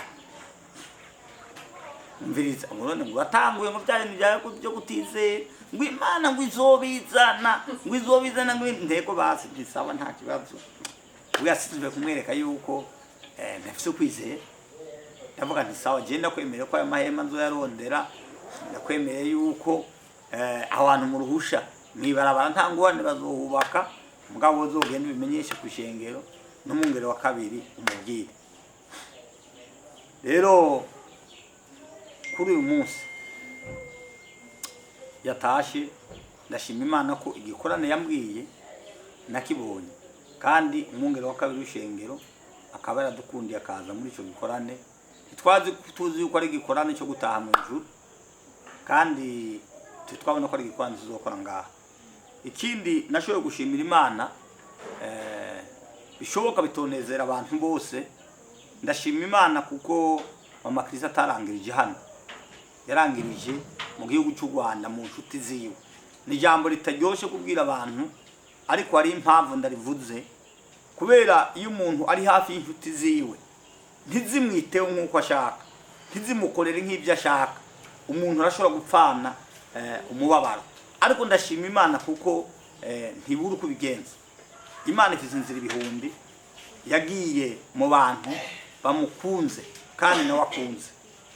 Nta kintu na kimwe batamukoreye gishoboka, nta kintu na kimwe yababuranye. Twarabashimiye cyane kuko bamukoreye ibidasanzwe. Ari bijyanye no kwa muganga barabimukoreye, ari bijyanye n'ibyo afungura barabimukoreye, kandi ntayo bagiye bashinga. Igitangaza nuko ngo yababwira gusa ko ategereza gusenga, agiye kujya agasenga, agiye kuryama akababwira ko basenga. Bo bakamugirira impuhwe ko arwaye, ariko we akabagirira impuhwe ko batariko barasenga nk'uko ashaka. Ndashima Imana ko icyo kintu Imana yagikoze. Ikindi nacyo mu isi umuntu, abantu bose ntibaba abakunze, kuko na Yesu mu isi ntibamukunze bose. Hariho bamwe babaye babi baramugura, baramubamba nubwo byari bitegekanijwe. Kandi murazi ko iryo jambo yarisize, aravuga ngo nimwabona isi banse muzomenye ko nanjye yabanje kunyanga.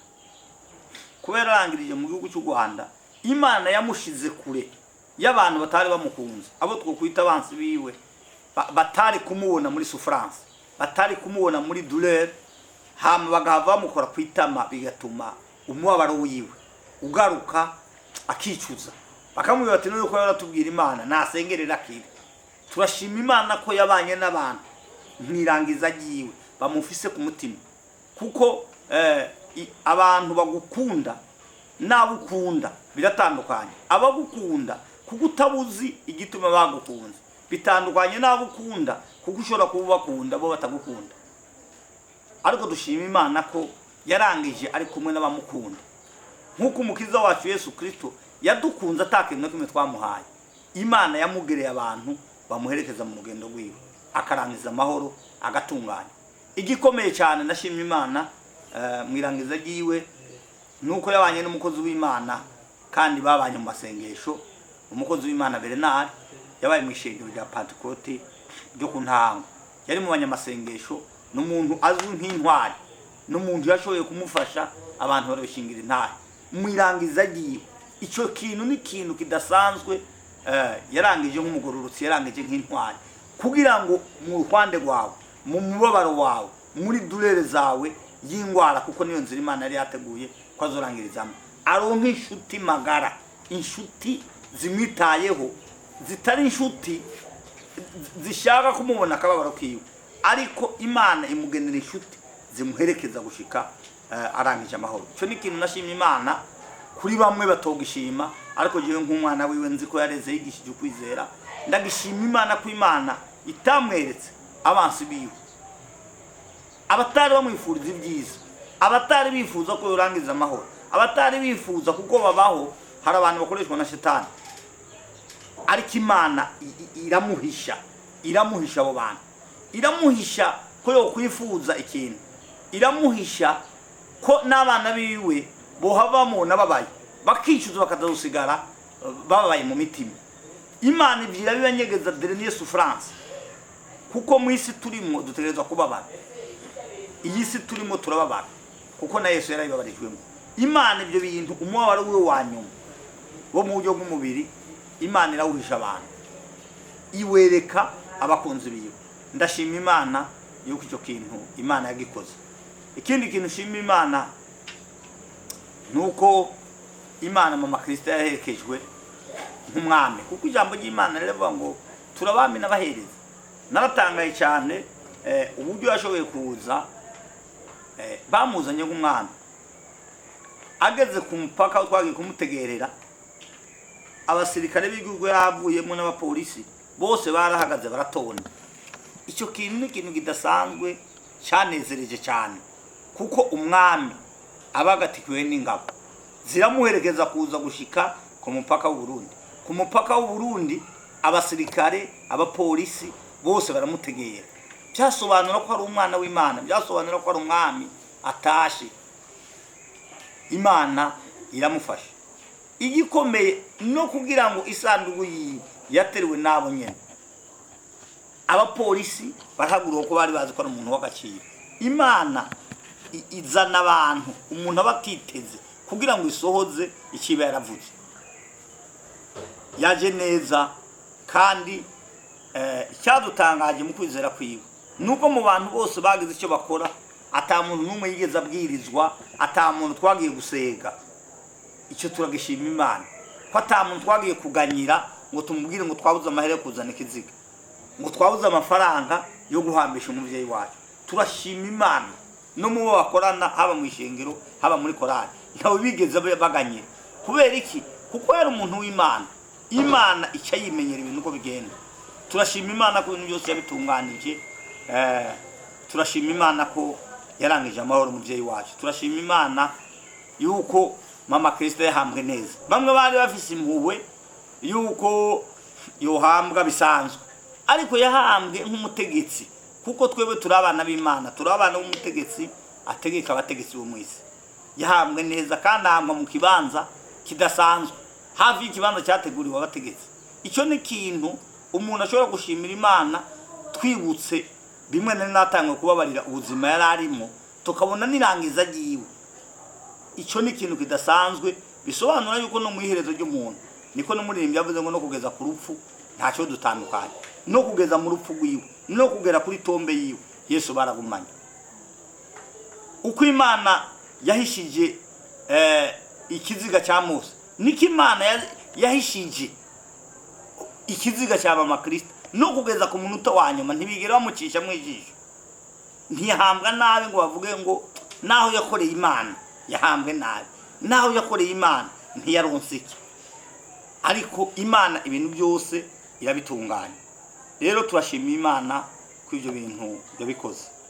Tukizera yuko mu kurangiza, kuko ijambo ry'Imana rivuga ko ineza itabora, nkuko Imana yagiriye neza Yonatani. Dawidi ageze ku bwami akaba umwami, yibutse ko ari ibyiza Yonatani yigeze kumukorera, ko ari igihe yigeze kumurundira urupfu, ko ari igihe yigeze kumurinda amagorwa, ko ari igihe yigeze kumuha ibyo kurya ariko arahunga.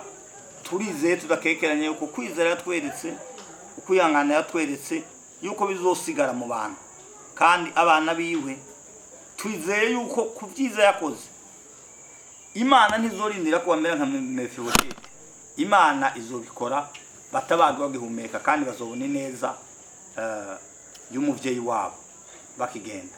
Muri makeya nibyo twoshora gushingira intahe kuri umuvyeyi wacu Ntahirya Beatrice, umumama wacu, umumama w'abantu benshi, umukozi w'Imana yatahurutse amahoro, ubu ari mu bwami bwo mu ijuru muri paradizo y'Imana harindiriye abera aho bazotabarirwa. Imana yo mu ijuru yohereza umugisha.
Yesu nashimwe kandi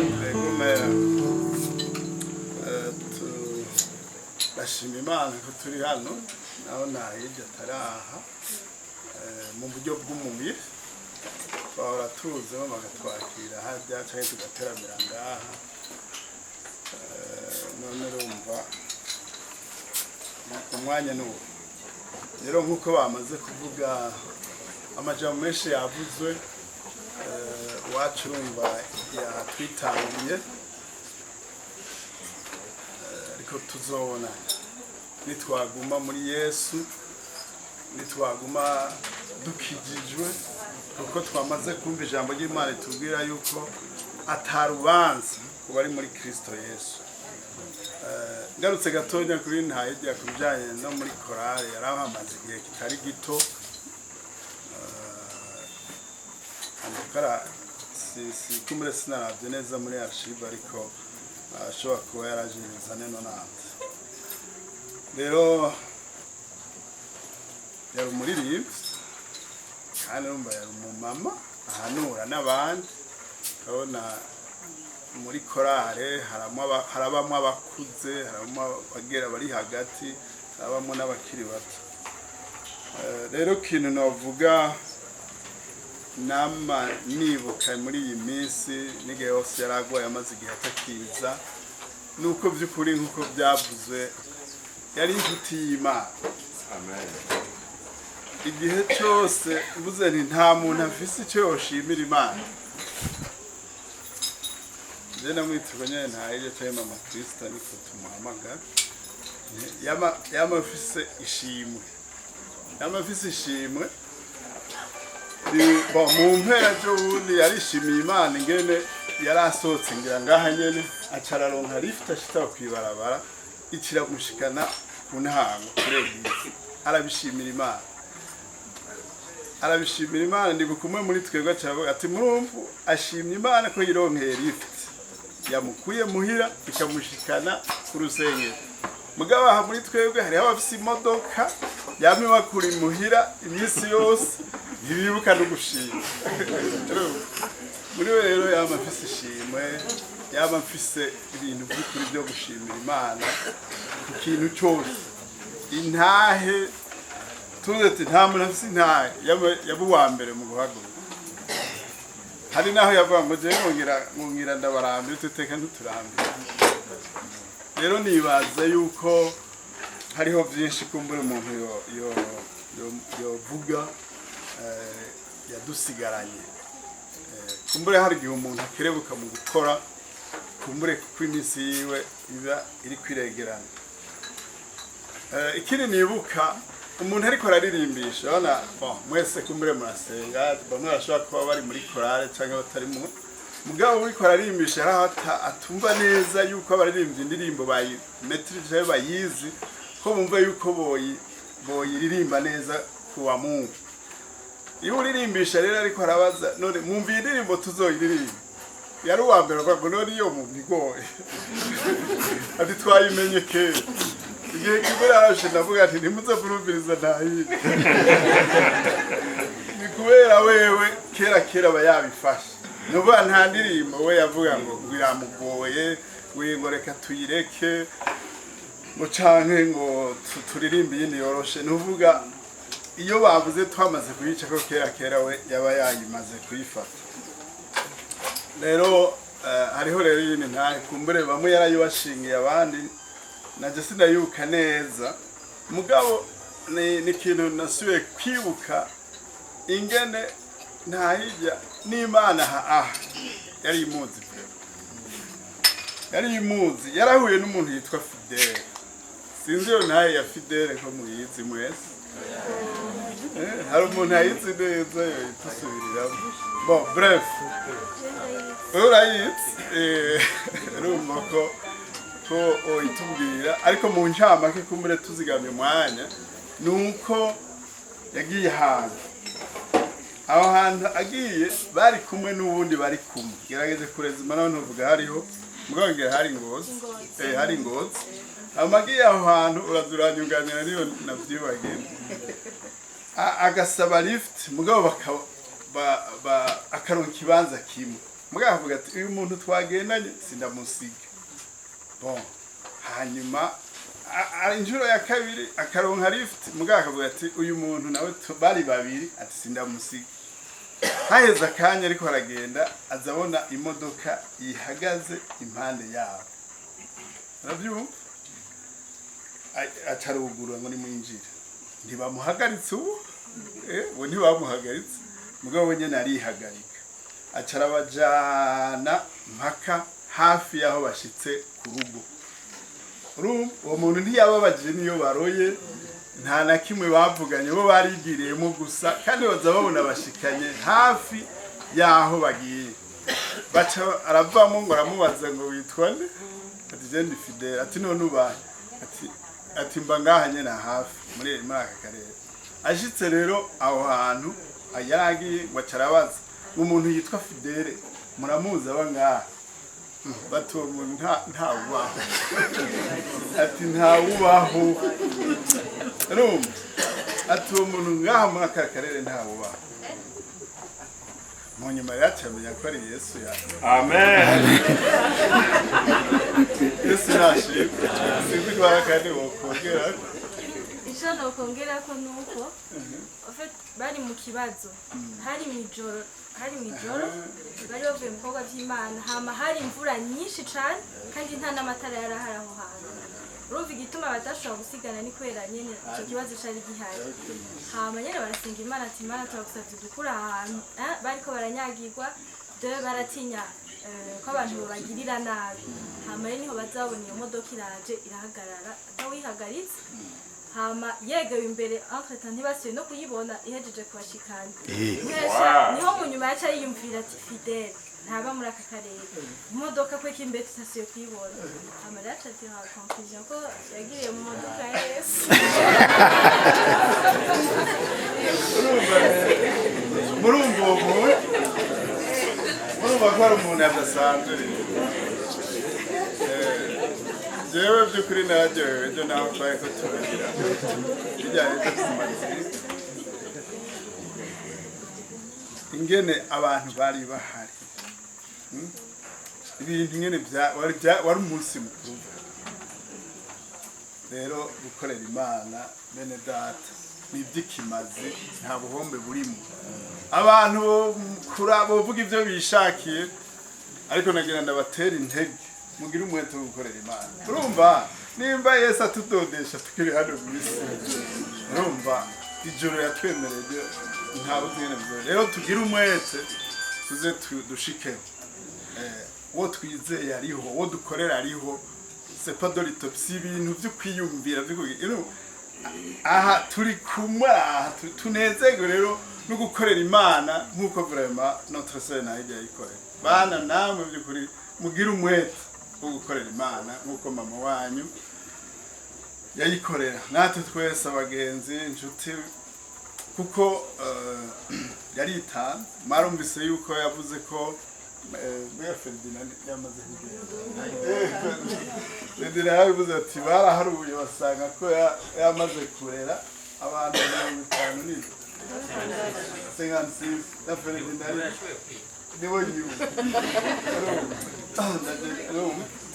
aha bose badezire yavuye no muri Afrique du Sud aricyo kimuza ari mu yaretse twari ko tubuganya ko twaje kuganda kandi na Bibiliya irabivuga iravuga ati muje aho abarira barira mubane nabo n'abanezerwa none rero umugenzo nk'ukuri natwe twabikoze rero twaje tuzanya gafu tuzanya udukwi twavuga ngo amakara mu gisagara tuzanya amavuta n'imbuto na Bibiliya irabivuga ko kugira ngo muri no minsi kumbure mugire ico bifasha urumva uburyo turazi ko turi hano mu gisagara ibikenerwa sibike ariko turizera ko Imana izoshishikara kubagirira neza rero ntarandiriye tukaba twari twongeye kubashimira ko mwatwakiye rero kandi nshimira n'abaririmbyi kuko zabizi inkwi cyangwa utuvuta cyangwa agafu cyangwa umuceri cyangwa isukari urumva biri muri envelope ngaha ntimumenye ibirimo mugabo mvuze ni harimo ibiharage n'umuceri ngaha birimo muze harimo agafu harimo akunyu agasukari aha birimo rero ntibashimiye n'abaririmbyi ko twashoboye kwegeranya icyo twaronse mudushimira uko nyine n'agafu nyine n'udupi nk'uko biri mu mico yacu y'ikirundi nk'uko biri muri rero tukaba rero tubifurije kurema muri Yesu tubifurije kwinjira cyane muri Yesu no kumukorera nk'uko mama wanyu abakorera kandi natwe twese tushishikare kunezerwa gukorera Imana kuko gukorera Imana nta buhombe burimo by'ukuri hari inyungu gusa nuko rero ntarambiriye Yesu abaho umugisha niyo pastor yatwakiriye kumbura cyane ingana bigenza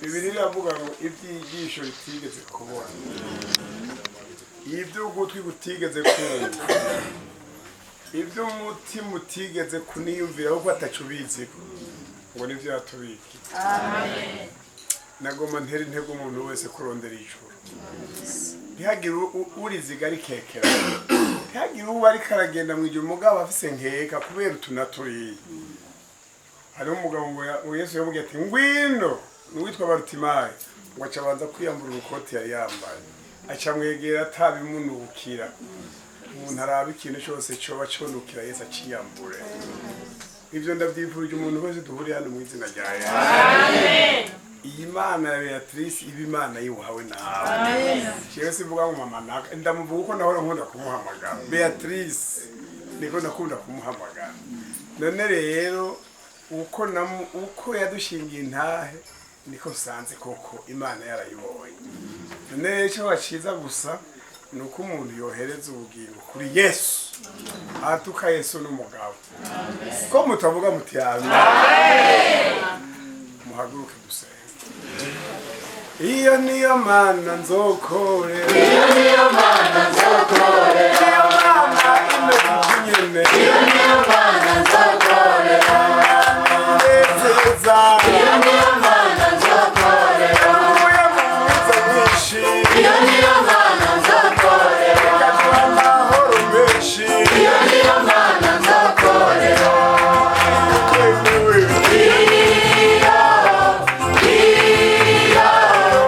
Iyo niyo Mana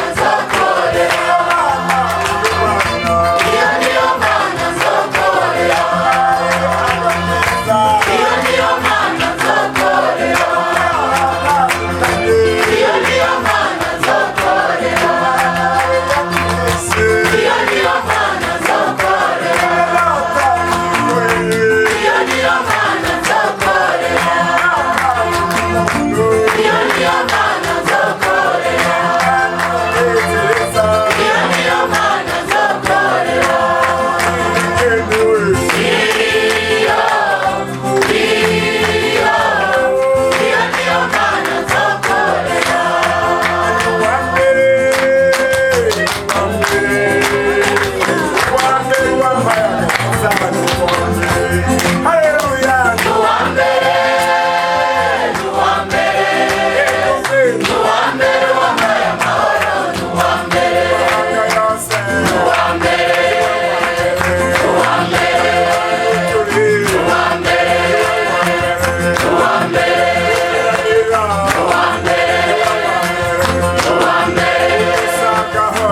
umwamikazi wawe hano warateguye urugendo rwiwe wamuhaye umunezero akiri mu isi wamuhaye guhagarara neza wamuhaye kurwanya intambara nziza yarahuye n'ibimugerageza abihagararamwo neza arwana intambara nziza asozera neza yahora akunda kutubwira ingene yakubonye turabibonye ko yakubonye turabonye ingene wamuhaye hafi turabonye ingene wamurwaniye intambara ukamubakira inzu ikomeye ukayishinga muri karitiye ikomeye ukamwinega kuzomuhezagira ibyo wamuvuze ko warabikoze hanyuma umuha ubugingo budashira nibwo asabiye umuntu wese ahagaze hano inyota yabwo uyiduhe tuburondera nk'uko inkongi irondera amazi turondera ubwami nk'uko inka zirondera amazi kandi muri ibyo aribyo ngukunda kubiduha ngo tubigombye by'ukuri umuntu wese mana umuteremo serumu yo kurondera ubwawe serumu yo kurondera imana serumu yo kwiyambura ibitagira ikimaze kugira ngo tuze tukubone kandi tukirinda tubone ukuboko kwawe mkono wa Bwana unatembea unafanya ishara na miujiza bano bantu ndabahezagiye mana bagorobeje hano kuremesha bavuze ngo umuntu agorobeje kuremesha babuze baruta bagorobeje mu minsi mikuru y'iyi bahezagire kino gikorwa korale Frankfone yihezagire yinjize muri mpemu yishikana handi itari bwashike yahishura ibintu batari bwabone abasaba indirimbo nshya ibatakimayiro ita indirimbo nshya za zindi zanyegezwa mw'ibanga ry'Imana uzibahe iki gikorwa bakoze bahingabire mana bazovuga ati ingabire twayikuye wa muntu ibisigaye mwami tugira dutaha ujyane n'umuntu we kandi ushishikaye kuremesha uyu muryango wa Beatrice turabasabiye kuzokumenya kuzogukorera kuzoguhagararamo atanumwe ahaze atanumwe avuyemo ngo mu Yakobo nta munyantege yarimwo nk'uko Beatrice nta munyantege tugomba kwaba ibishirira ibigenkomezi amena mbega ikikunanira ni mbega uwo kwituma akakunanira ni mbega uwajya kure ukuboko kwawe ni mbega uwajya kure urukundo rwawe ni turagushimiye kugiye kubikora turagushimiye ko wamaze kubikora ikindi gihe zizoba impundu n'amashimwe tuvuga tuti twabisenze mu kwizera kandi ukwizera ni kwadutetereje tuzovuga Imana yarabikoze nuko urakoze mana ibyo nibyo dusabye twavuga byinshi ibindi reka mpema dusenge tukaba tubisabye Imana gutyo mu izina rya Yesu Kristo umwagazi w'intama w'Imana amen Imana ibahezagire.